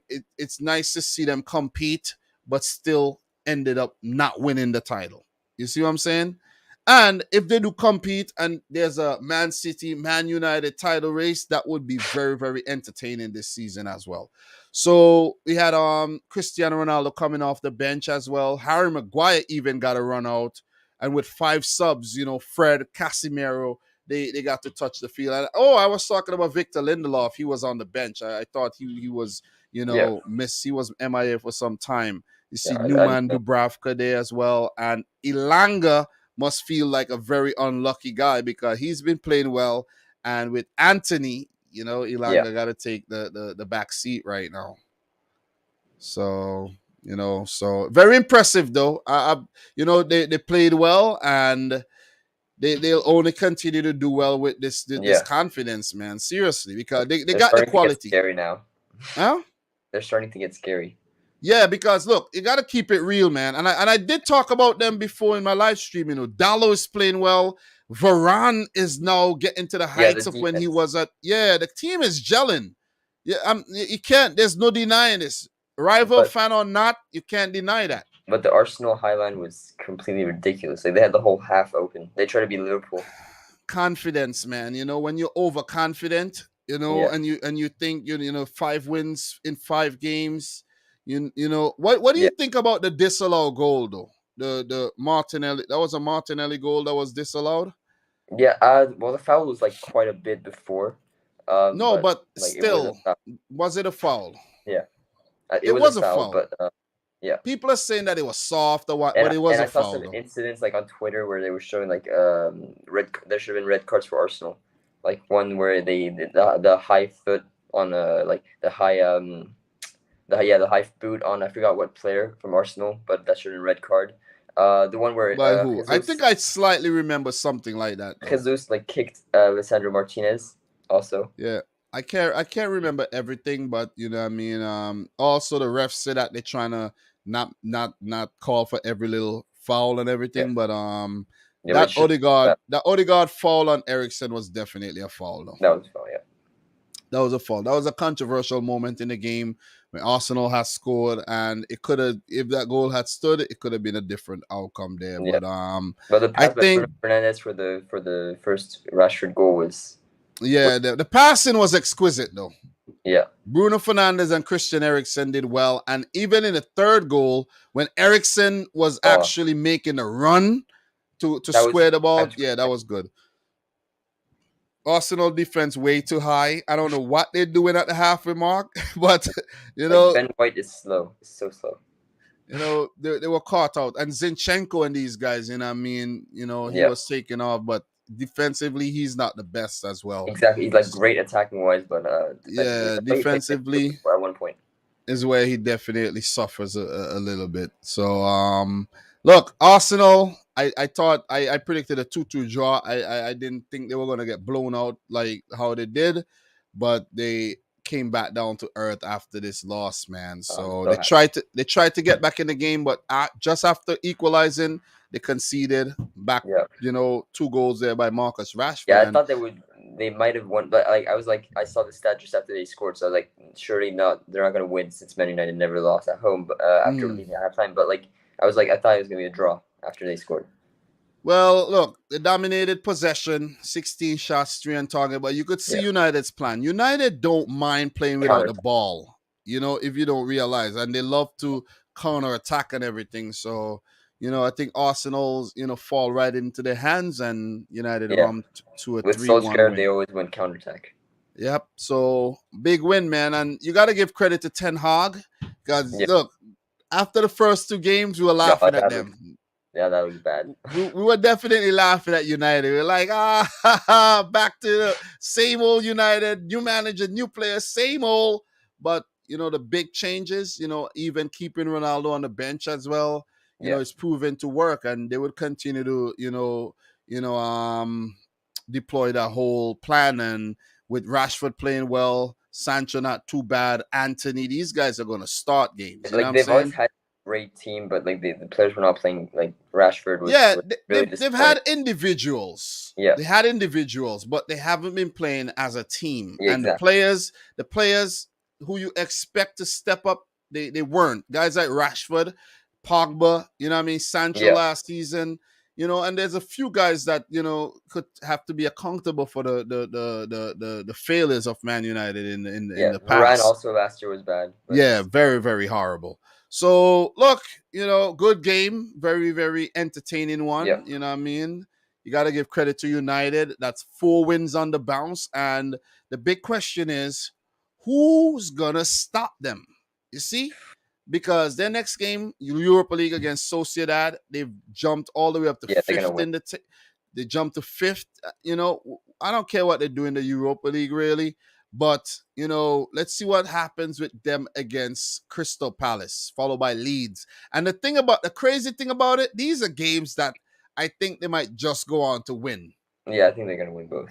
They have Manchester. After the first 2 games, they were going to lose. After the first 2 games, you'd think they'd lose those games. Yeah. You thought that they were going to get beaten by Liverpool. Yeah. Arsenal might pick up a point against them, but they pulled through, man. The big test now comes in the Manchester derby, October 2nd. That is the big test. If they continue to win, that game is going to be massive.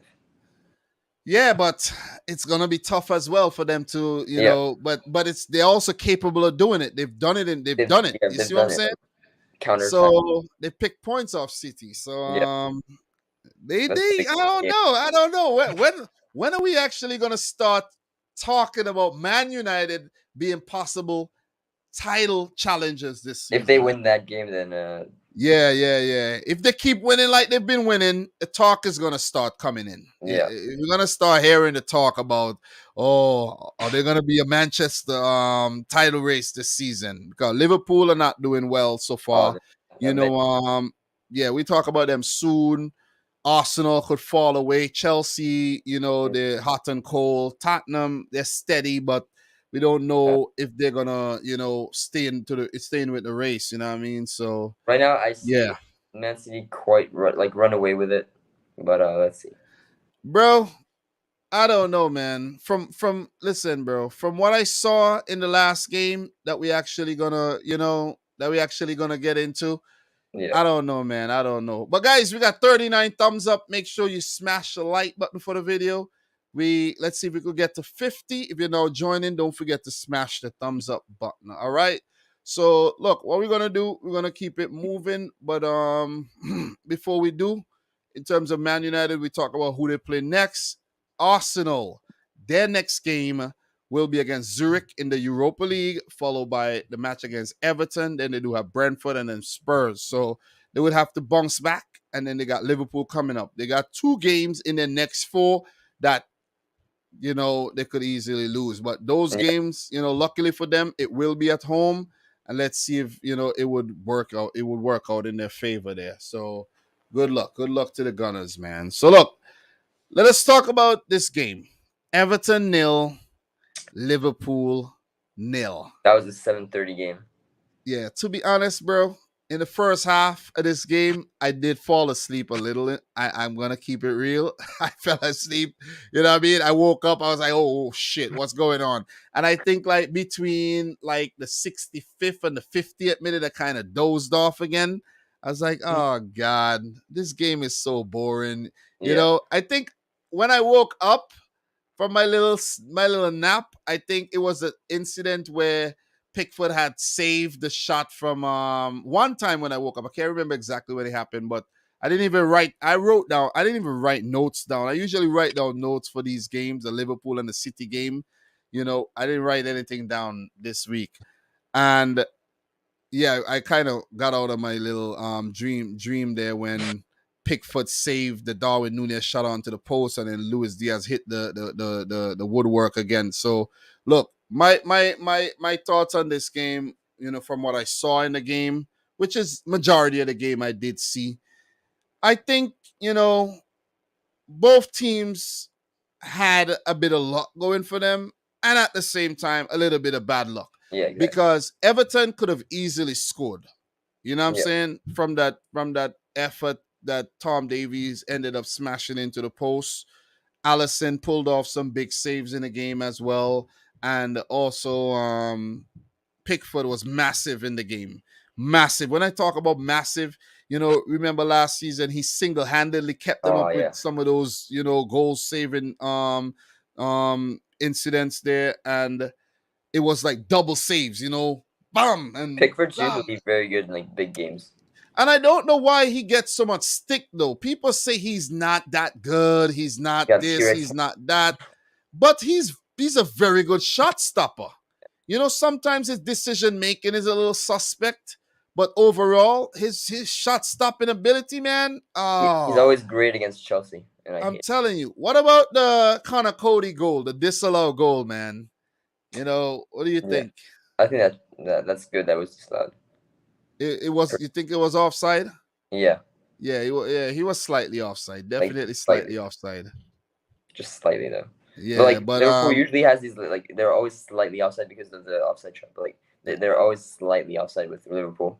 To be honest, yeah, if that was Liverpool, that might have gone the other that way yeah, though.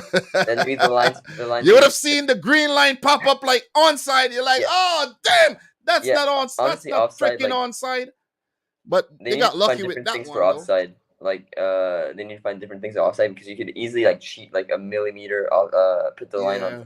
a millimeter. Like we can't verify it. The thing, man, I don't know. The technology could be better to determine whether a player is offside or not. Because the thing is, right, there could be some type of technology I think that I think there might that be something like in the World Cup, like that's semi-automatic or something like that. I think I yeah, read. but the thing is, right, the technology, it should be able to pick up Yeah, one player from the other according exactly. to their location in the field, right? Like There it picks could up like be touches, etc. Yeah, no, but look, think about this. What about an overhead system that sees yeah, from above, that could definitely draw lines from above yeah. instead of drawing lines from From the side. across?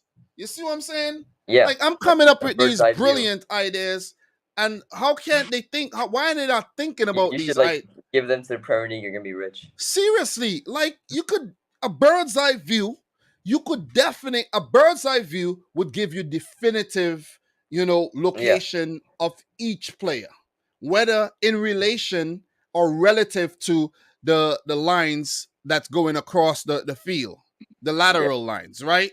Think about it. Think about it. You have some imaginary lateral lines that's going across because of the computer, and the camera's seeing every player, and it will be able to determine when the ball left the player's foot. You see yeah, what I'm saying? Because the ball now would also have some type of technological advancement in it that yeah. would tell you if it's touching a foot or not.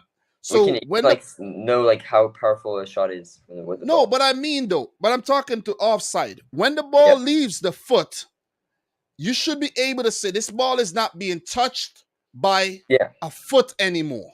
You see what I'm saying? Think about it. No, Yeah. for real. So you know exactly when the ball left the player's foot and in relative to the player's location to know if it's offside or onside for real. And I think that's a solution right there. That's a solution. So, Yeah, it is. you know what I'm saying? Like there has to be like. I had to come But up with like it, but I don't know if there's a way to implement that. And maybe it's not, this is no idea is original. Maybe that idea was thought of already, but I'm not going to get any credit for it. But if I only see anything come out about that, definitely clipping this out. I'm taking them to court. Give me some money for that. Yeah. Because, And Yeah. But look, Theodore, look. Liverpool were Liverpool in this game. And maybe Liverpool fans might criticize the players, criticize Klopp for not coming out with a win in this game. But I have to say, you have to blame Jordan Pickford for this because, and Liverpool just weren't lucky on a few occasions with the ball hitting the post. But the Salah save late in the game, bam, pushed onto the post. The Nunez opportunity, the Luis Diaz hitting the post. You see, and there was a couple more, chances as well that Pickford pulled off some massive saves. I can remember Fabinho with a shot that was like saved like point blank. I'm like, God damn, the ball's not going in the back of the net. So Liverpool did what they needed to do because I could guarantee you with this exact performance, if the balls had went into the back of the net, Liverpool fans would have said it's a masterclass. 4-0 win over Everton. Whoa, we're winning the title. If they play like this game, like maybe 9 times out of 10, like exactly the same shots. Exactly. Exactly. 23 shots, 8 on target. This is probably would have been a similar result like against Bournemouth. Yeah. Everything was just going in on that day. But on this it's the opposite. On that day against Everton, they did like 5 goals against Bournemouth and 4 goals in this game. They would have won it. You know what I'm saying? So, and the same for Everton with their few opportunities. They, you know what I mean? They could have easily got something, a win from the game, but just I think Everton walk away from this game with a smile, while Liverpool with a sad face. Yeah, it's a good point for Everton because Everton started the season. Exactly. But we know that Everton are always a team that's going to give Liverpool a run for their money. Yeah. Even though they are playing some of their worst football ever, Everton's definitely going to be up for the occasion. Everton, I feel like, are better against good teams. Like they get better they get better. Well, they play to the level of the opponents a lot of times as well. And especially the situation that they're in as well, it forces them, like when they're in adversity, it tends to brings out the best. And it's just sad that Everton are in this position right about now. But when you look at their results, 6 games this season, I think they've got like 4 draws, which isn't that bad. 4 draws. That's the only points they've picked up. That's not bad though. 4 draws, 2 losses. That's not bad. And the Chelsea game, they could have drawn that game. They haven't played badly. Even with the 2 losses, they haven't played badly this season. And, as soon as they start picking up wins, then everything will start looking better. You know what I mean? Yeah. But look, you just go down through the Everton lineup really quick. Just some shout outs. I spoke about their defense, that Tarkowski and Cody's going to be very, very big.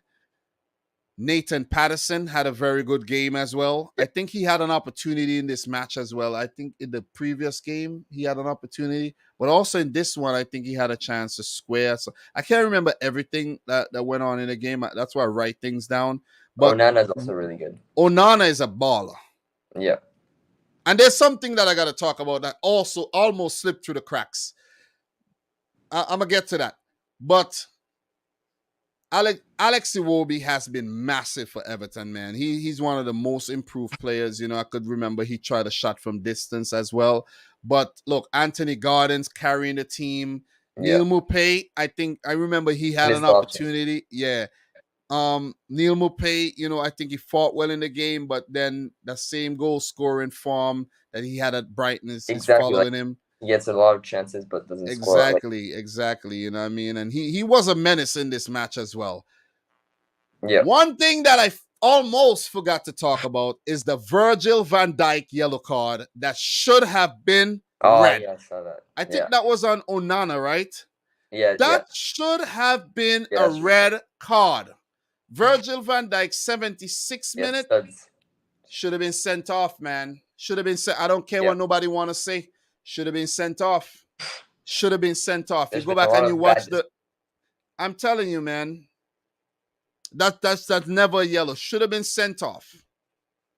Yeah. That 2 seasons ago was a red. I remember Aubameyang got sent off for soft touch because it was high. A few players as well got sent off for some dumb stuff.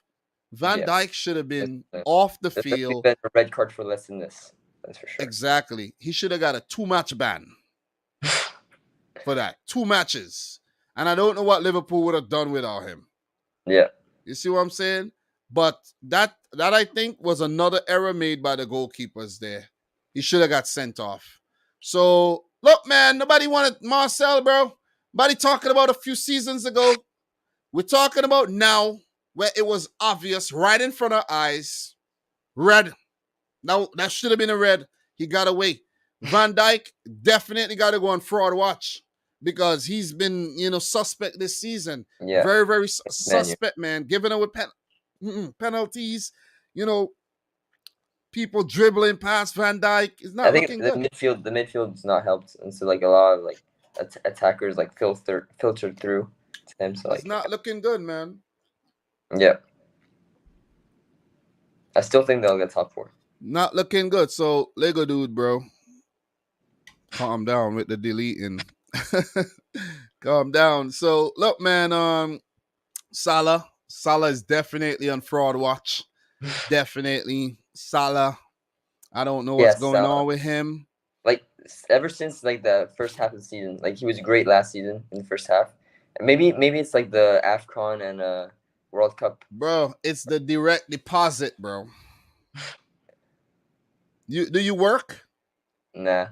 Oh, you don't work. Oh, you're in college. Okay, you don't work. Have you ever worked? I've taken some internships. Oh, okay. So you haven't been working yet. You know what I mean? You got it good. You know what I'm saying? Your parents taking care of you and things like that. But for those of you guys who are watching and you get direct deposit, like when that direct deposit hit the bank account, you're like, woo, yeah, baby. That's what's distracting Salah right now. That direct deposit, man, because he's the highest paid player at the club. I think he is. He's up there amongst the highest paid. He got a raise, big money. I think he's making. I can't remember his salary, but I think he was making 200. He's making 300 and something thousand pounds, right? Yeah, like Liverpool used to not give high wages to anyone, and now.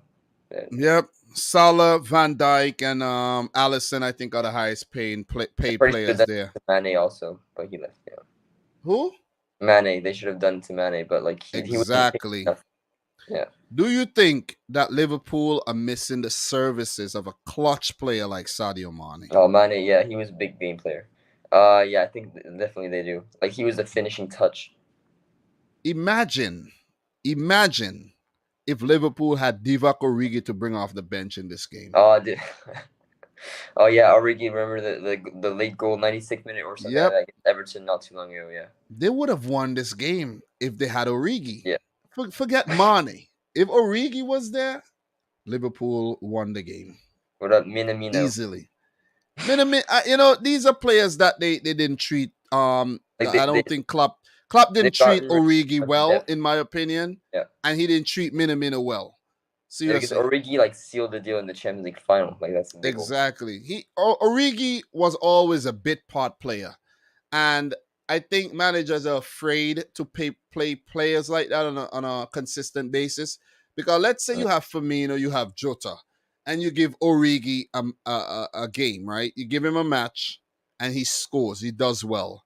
Yeah. You know what Klopp does? He drops him the next game. Yeah, exactly. And bring him off the bench. Why don't you give him a start and next thing, bam, you look, he's scoring tons of goals every week. He's now the number one for the team. It doesn't need depth. Yeah. Yeah, it doesn't happen like that. He always go back to be that bit part backup player. And maybe some of these things are actually plaguing Liverpool right about now. Look, you see some changes. Tsimikas came in for Andy Robertson. Trent went off as well, early. Maybe they have the Champions League in mind. Yeah, that was Matip is fit again. I think he came on in this game. We know what I was actually surprised with? It's some of the decisions that Klopp made, right? Look, yeah. I know Henderson is He's been weird injured. with the substitutions. Yeah, Henderson is injured. Fabio Carvalho picked up an injury. He had to go off. But, Liverpool, they don't have a lot to choose from when it comes to the bench these days. But look, maybe I'm wrong. A lot of players back from injury. But prior to this game, a lot of players were out. Arthur was available, but I think Firmino should have actually started the game. He came on and played like a midfield role because Carvalho went off. Jota came back from injury, Matip as well. But what I don't understand is the constant, persistence that Klopp has with James Milner. I don't know if Klopp is fascinated with Milner or something. I really don't know. Milner has his nudes. But Milner ain't that good anymore. Seriously. Like, Milner ain't 35. He's 36 these days, I think. Wow. Bro, I'm 35 years old, So okay, well, that's very young. yeah. But in football age, he's old. Yeah. I'm not a footballer. You know what I mean? So I'm still considered pretty young. I'm youngish. You know what I mean? So I remember them days when I was in college, man. Just the other day, man. So by the time you blink, your hair to you, though. Just just enjoy the youth while you can, because you know what I'm saying. Time flies. Time waits for no man. But look, man, I think these are things that's been hurting Liverpool, and this was a perfect game to maybe throw in an Arthur. He was available on the bench. Throw him on. You see what I'm saying? Maybe he would have worked some magic. Throw him on. Yeah. Try something different. You see what I mean? But with 5 subs available, that's maybe why we're seeing more James Milner these days, man. So look, Everton, they fought well. I think McNeil came on and played well late in that game as well. They only used 2 subs, so they just wanted to keep it the way it was, and it's a big point. As I said, Everton walk away with a happier team. Yeah. This is not a good result for Liverpool whatsoever. And with that being said, Liverpool are 7th, 9 points. 9 points means that they're 5 points behind Spurs and City, and they're 6 points behind Arsenal. It could have been worse if Arsenal had defeated United. They would have gone up to 18. It would have been 9 points behind Arsenal, which would have been difficult to catch, in my opinion.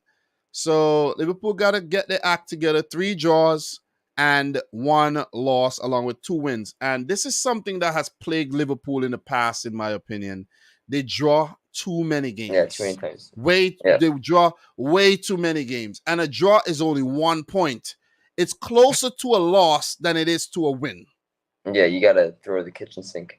Just keep that in mind.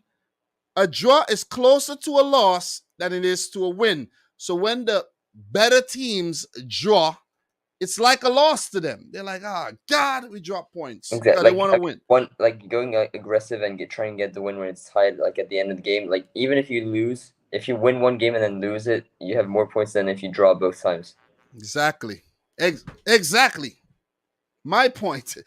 So that, I think, is what cost Liverpool at least 2 titles. They dropped. They lost the title by 1 point twice. And what if they had win one of those games, just one of those games that they drew, they would have won. So that's the difference. That is the difference. So look, with that being said, man, we're gonna move on. Liverpool, their next game is against Napoli in the Champions League, and then they play Wolves, followed by a match against Ajax, then a big one against Chelsea. So for Everton, they're outside the relegation zone in 16th with 4 points. And their next game is a big one against Arsenal, followed by a match against West Ham United. So the fixtures are not going to get easier for Frank Lampard, as, he's looking to withstand the pressure and wiggle out and start competing in the league this season. Look, last game for today, massive game, massive result for Aston Villa, a 1-1 draw against Manchester City. And I haven't talked about this game as yet, and this will be the first time I'm talking about it. And I Exclusive, am, huh? and it's an exclusivo. Yeah, I'm very, very disappointed, bro, Mm. because we didn't play well in the first half at all. I think we had a lot of the ball, but we just failed to test Emmy Martinez, pardon me, enough. We really, really didn't, and we had all the ball. We just couldn't that pass, that killer pass. You know what I Yeah, the mean? cutting edge. And yeah, the cutting edge was lacking. We weren't clinical enough. There was a couple opportunities for like Kevin De Bruyne where it was just put on a platter for him and he just spliced the ball away. I think Yeah, this was I think Kyle Walker had Kyle Walker had a chance early on in the game and he could have passed it to Haaland and he tried to for glory and he blasted the ball in the stands and I'm like, what the hell are we doing, man? And then when the injury to Matt Cash, I think that was Cash who came off injured, right? yeah, Yeah, I think that was Cash who came off injured, if I'm not mistaken. And yeah, Ashley Young came on, and it's like he was better than Cash. I'm like, Ashley Young was playing like a 25-year-old. De Bruyne could outrun him. Foden had a problem with him. And I'm like, this is absolutely crazy. yeah, You see what I'm saying? So, look, Aston Villa did what they had to do. It frustrated Man City. They didn't allow them to do their thing. And to be fair to us too, we were very sloppy. I think yeah, that's the best word for this. We were sloppy. The opportunities were there. I think Haaland had a shot in early on in the first half to save by Martinez. The opportunities were really there, but we just weren't clinical and we were just not sharp enough on the day. yeah, And I think when we came, the first half was it was not the good first half at all because as the half went along, I was like, what are we doing? How haven't we scored as yet? There was some points in the game where Gundogan was making a couple good runs and we were getting close. It was looking like we were about to score. We're looking good. Bernardo, we're looking good, and then we just won't score.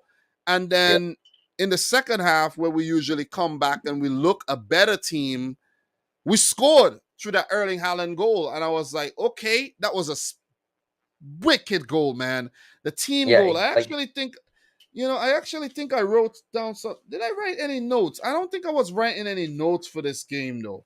Because this is yet another game that I didn't write any notes down for. I was just watching the game, very, very yeah, when it's annoyed. a favorite team, you just want to enjoy the game. Yeah, no, I do write notes, but I was just annoyed, man. I was like, what the hell is going on here? I was really, really annoyed. I can't even find. I didn't even think I wrote anything down for this, man. I was just annoyed watching this game, man. Seriously. And when we scored, I was like, yes, I know we'll get it done. But then, they kept on looking dangerous. They were looking Yeah, more and more and more dangerous. And I see people talking about the Coutinho goal. But look, that Leon Bailey goal was damn good, man. The yeah. Leon way, Bailey is a great player.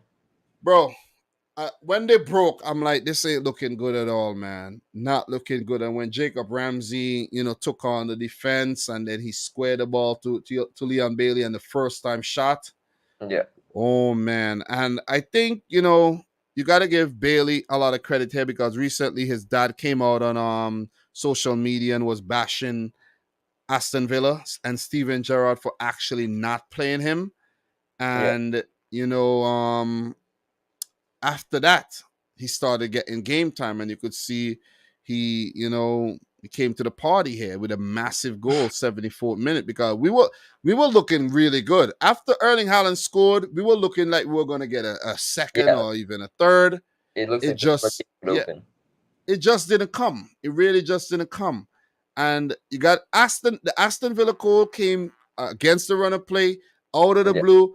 I was like, what the hell? But believe me, I wasn't too worried. I was like, okay, we're gonna score again. We just never did. You yeah. see what I'm saying? Those are the most And frustrating games.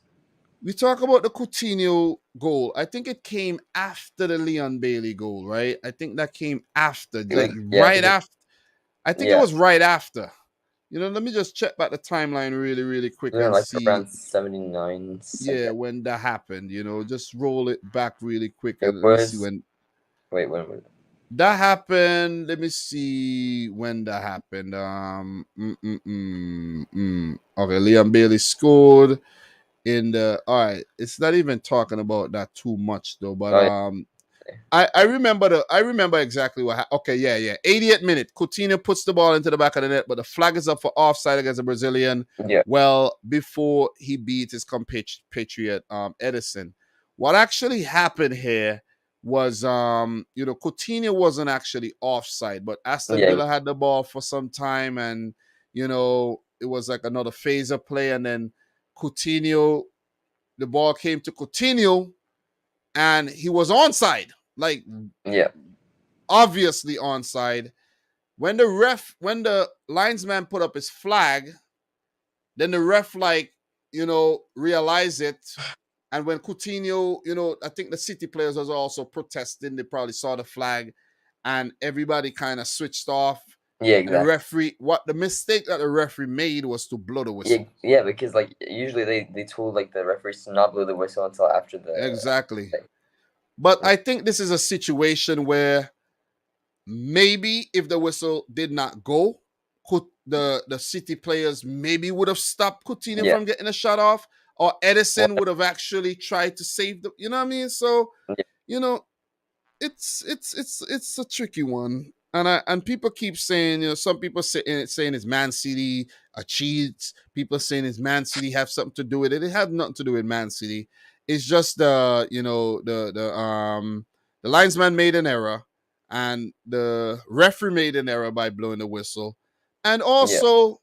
I don't think he would have scored because I have to go back and actually watch the incident again because I think most everyone just switched off and he just put the ball in the net. You yeah see?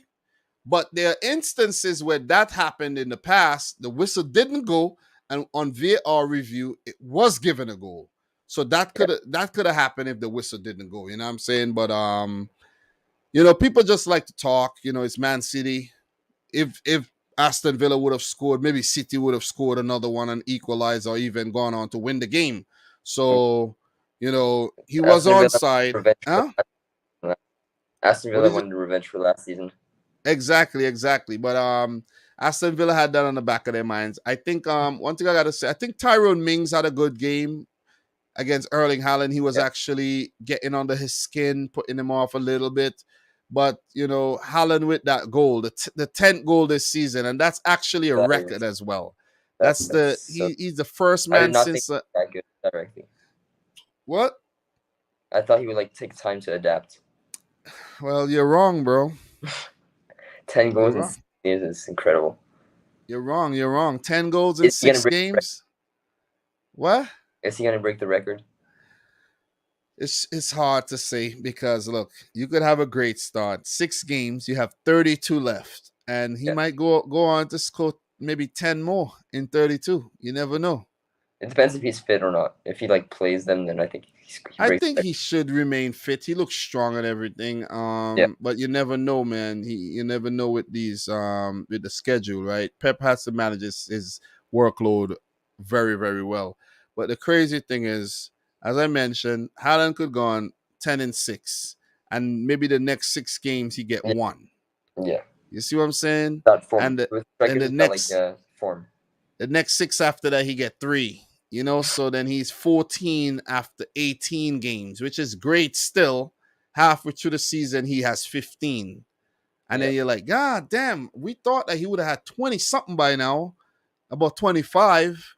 But let's say halfway through the season he's past 20.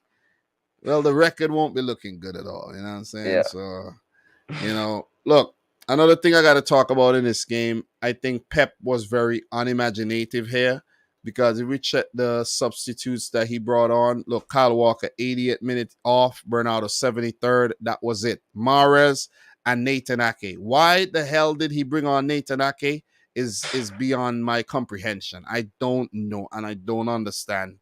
yeah.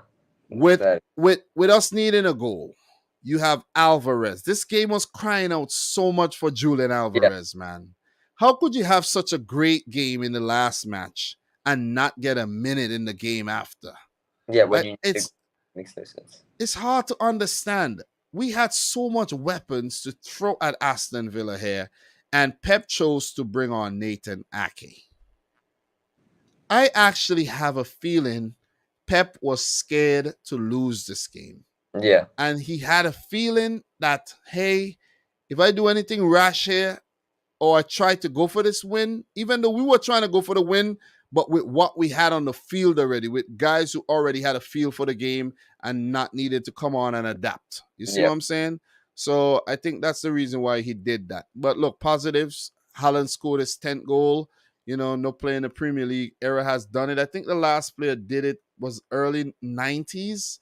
Might have been early in the Premier League era or just, at the beginning or just before. But it's crazy record, man. Timo Werner had 10 Premier League goals in his career, I think. And Erling let's not Haaland talk about, already. Ah? let's not talk about Werner. Erling Haaland has freaking 10 in 6 games, you know what I mean? So Yeah, it's absolutely brilliant, man. But look, it's disappointing to drop points, but at the end of the day, it's better than a loss. Seriously. yeah, And we're not gonna I don't think we're gonna win every game, but if we could continue go unbeaten, that would be nice as well. You know what I'm saying? I'm not thinking invincible, but yeah, I'm not thinking about it yet. But if we keep going like this without losing, it could definitely yeah, be talked about pretty soon though.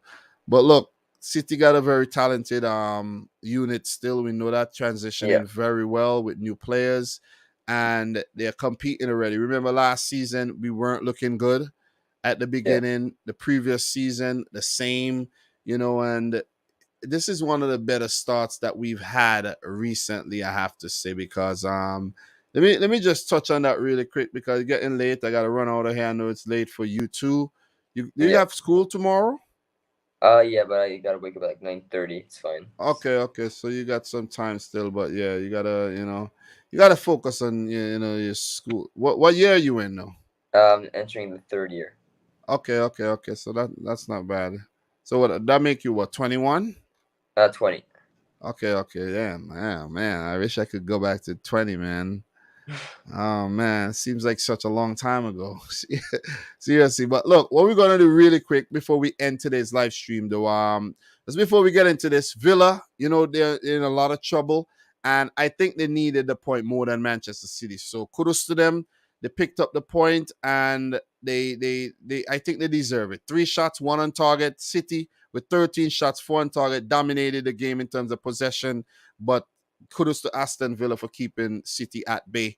So Man Yeah, City, second, 14 points, still unbeaten, only Arsenal ahead with, by 1 point. City play Dortmund next, followed by not Dortmund, but Sevilla, followed by a game against Spurs, then Dortmund, then Wolves.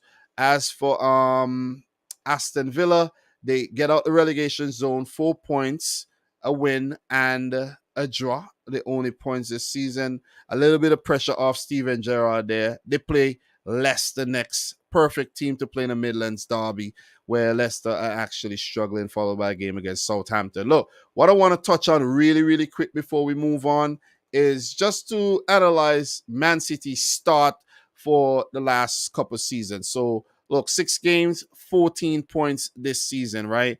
If we go back to fixtures here, and we just take a quick look at what City did last season. Let's just pick 2021 competition, the Premier League. Let's see what they did in the first 6 games of the season, right? So, and we'll have some insight on, what we could speculate and whatnot. So, look, first 6 games, Man City had already lost and drawn a game. So that was only 13 points. So only 1 point behind from last season, right? You see that? But a loss and a draw was in there actually. And if we go back to the previous season, let's go to the 2020-21 season where we also won the title. We're going to just go back there. At the beginning of the season, City in the first 6 games had already drawn twice and lost once. So that 11 was points. only what? That's crazy, right? 11. So Yeah. That's what? 3, 4, 7, 8, 11 points in 6 games. 11 points in 6 games, man.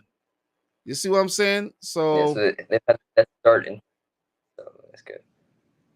So you see exactly what I'm talking about there. So I think there's a game missing here though. There's one of these games are missing. I don't know why it's missing, but look, second. Oh, and maybe that's the yeah. One game is missing. I don't know why. Oh yeah, What did you say? yeah, it's match. I don't know why it's missing also, Yeah, one but game I is can actually check. one game is missing there. Can't remember what game that was. But Man City were Let's see. actually after 6. Man City was like third or something like that. So let me see. Yeah. Look, but the crazy thing is, right, Theo, up until Yeah, I remember when we were like ninth. Look at that. City were ninth. 10 match day 10. Man City ninth in the table. Ninth. Match day 5, ninth. And this is where Man City go on to win titles, right? yeah, Right here. You see from match day 13, actually you go back to match day 10. Match day 10 all the way up to 27. No losses. yeah. None. Yeah, I remember that run. Yeah. And then being so far ahead, then you could afford to lose a few games. And that's where City go on to win the title. Very, very Now I dangerous understand what team. happened. Basically, the Man City game was canceled, the first game, so it was replayed in Mm. January. Oh, so that's why it was. Oh, yeah, right here, That the point. Aston Villa game. Okay, that makes sense. It's weird. I don't know why they put it like Yeah, I that, don't know but why. it's very, very weird. But it's still the same point I'm trying to make, though. Sometimes City don't start as well, but they finish very, very strong. So, yeah. But look, man, I had planned to talk some Champions League in this video, but I can't do that, bro. I'm gonna head out and go take a nap. Tired. I have a long day ahead of me tomorrow. It's champions every man. I've been Champions. busy every day, man. You know what I'm saying? Yeah. No days off. And Champions League tomorrow. More work to do again. I might come out later and talk. I was thinking about doing a watch along, but these watch alongs could be so exhausting, man. Oh yeah. Seriously. Cause you're talking, Like you're and trying to enjoy the match, like etc. Yeah. you're trying to enjoy the match, entertain people that's watching at the same time. It's very Want to eat difficult. snacks, but eat snacks on stream is kind of weird. Doing what? Eat What you said? snacks like Yeah, chips. that's you it's easier to eat snacks when you have someone else with you.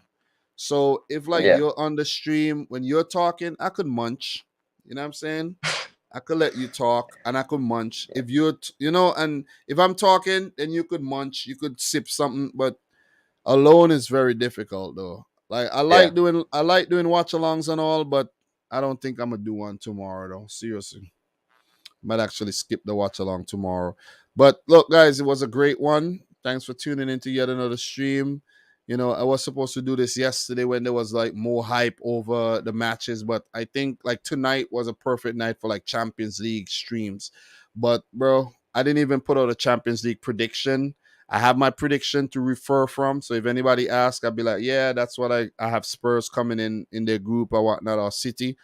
But it just doesn't make any sense for me to do a prediction video, seriously, man, because Yeah. it's so much effort to put into the video, and it's like, oh man, I don't know. I just didn't feel like it. Seriously. I'm not gonna pretend like I know exactly what's going on with every one of the teams. So with that being said, I needed some time to just sit down like a week before. Everything is happening like so fast. You know what I mean? Like the draw happened and like right after there's Yeah. games and there's a Premier League. So I don't have Yeah. time to like Usually sit there's down. Usually there's like usually it time. starts like yeah. Exactly. So It starts it's with time. a break. Yeah, there's Yeah. time for me to sit down and do some research and get to know these teams. And the transfer window just closed a couple days ago. And how am I supposed to analyze all these new players that come into these teams? Like Chelsea got Aubameyang, they got Zachariah, they got Fofana, and there's people who made Champions League predictions before these players came in. So for me, Yeah. That's weird. it's like how could you? I'm not knocking anybody, but it affects the predictions. You see what I'm saying? I'm not saying Yeah. a team like, let's say, Victor Pilsen, they're gonna get like Ronaldo. But what if they do? You see what I'm saying? Just saying. What if they just think sign up a? Yeah. What do I you still say? I still think they be last, even with Ronaldo. Maybe You never prime know. Ronaldo. You never know, bro. You never know. But look, man, it was great, guys. Make sure you smash the thumbs up button if you're yet to do so. You know, if you're watching a replay, thanks a lot for tuning in. I'm gonna go straight upstairs, man. I'm tired. You know what I mean? Look to wake up early and get to the grind again, bro. So thanks, Theodore, for coming on. Let me know when Well, you want to jump on again, all right. and feel free to come through, but make sure you focus on your studies. I don't want to Yeah. distract you. I don't want this to be your main No worries. focus, to be like, yeah, man, Dom invited me on and this is what I'm focusing on, and I'm I'm gonna do blow my off my research. test. Huh? I'm gonna blow off my test for you. Exactly. I don't want you to do that. I want you to focus on your schoolwork, and whenever you have some time and you have some things that you want to, talk about, then you could hit me up on Yeah. Twitter and let me know when you want to jump back on again, because it's nice to have the conversation, you know what I'm saying? Yeah. Doing it alone sometimes could be very lonely, and it could be very difficult to hold the attention of people when it's just you alone. You see what I'm saying? Yeah. Because if you're And I talking don't to have your I don't have a lot of dad jokes to drop, you know what I'm saying? So but yo, we talk, man, and big up to everybody still watching. Appreciate it. Hopefully sometime I get to check out the other leagues, but right now can't do that. The stream is already gone 2 hours 41 minutes. yeah. Big up to George from Bayern now. He said, add me, let me smoke you real quick. Now, nah, George. I don't have the energy for you at all, bro. George, maybe another time you could jump on and we could talk Champions League or something, but not right now, bro. I ain't got the energy. And George is a young man as well. I don't even think George is 20 years old yet. So Oh, you you would guys, you got get smoked by an 18-year-old? yeah, George is like 18 years old. See what I'm saying? So I can't keep up with your energy, bro. You know what I'm saying? So I'm out of here. So Theodore, thanks for tuning in, and everybody who did, thanks a lot. So Dane is asking if I'm stopping the gaming. It's a time, bro. It's a time. But what I plan to do in the future for FIFA 23 though is whenever I come down here and I do like the career mode, I'm gonna just record it. I'm gonna play it like I'm playing by myself, but I'm gonna record it. And when I Yeah. have some time, I'm gonna like put it out as episodes and things like that. But in terms of going live, it's very difficult for me, man. I don't have enough like days when I'm free. I really don't. So, guys, thanks a lot for tuning in to yet another one. It's your boy Dominic Rich, Theodore Grandet tuning in. And let me see if you had a name up there. Yep, Theodore Grandet tuning in. Thanks for the company and for helping me out there. Sometimes you need a little bit of help, and you just have to admit that you need a little bit of help, man. Yeah. So, thanks for tuning in again. Until next time, peace out. Rich Squad. Peace.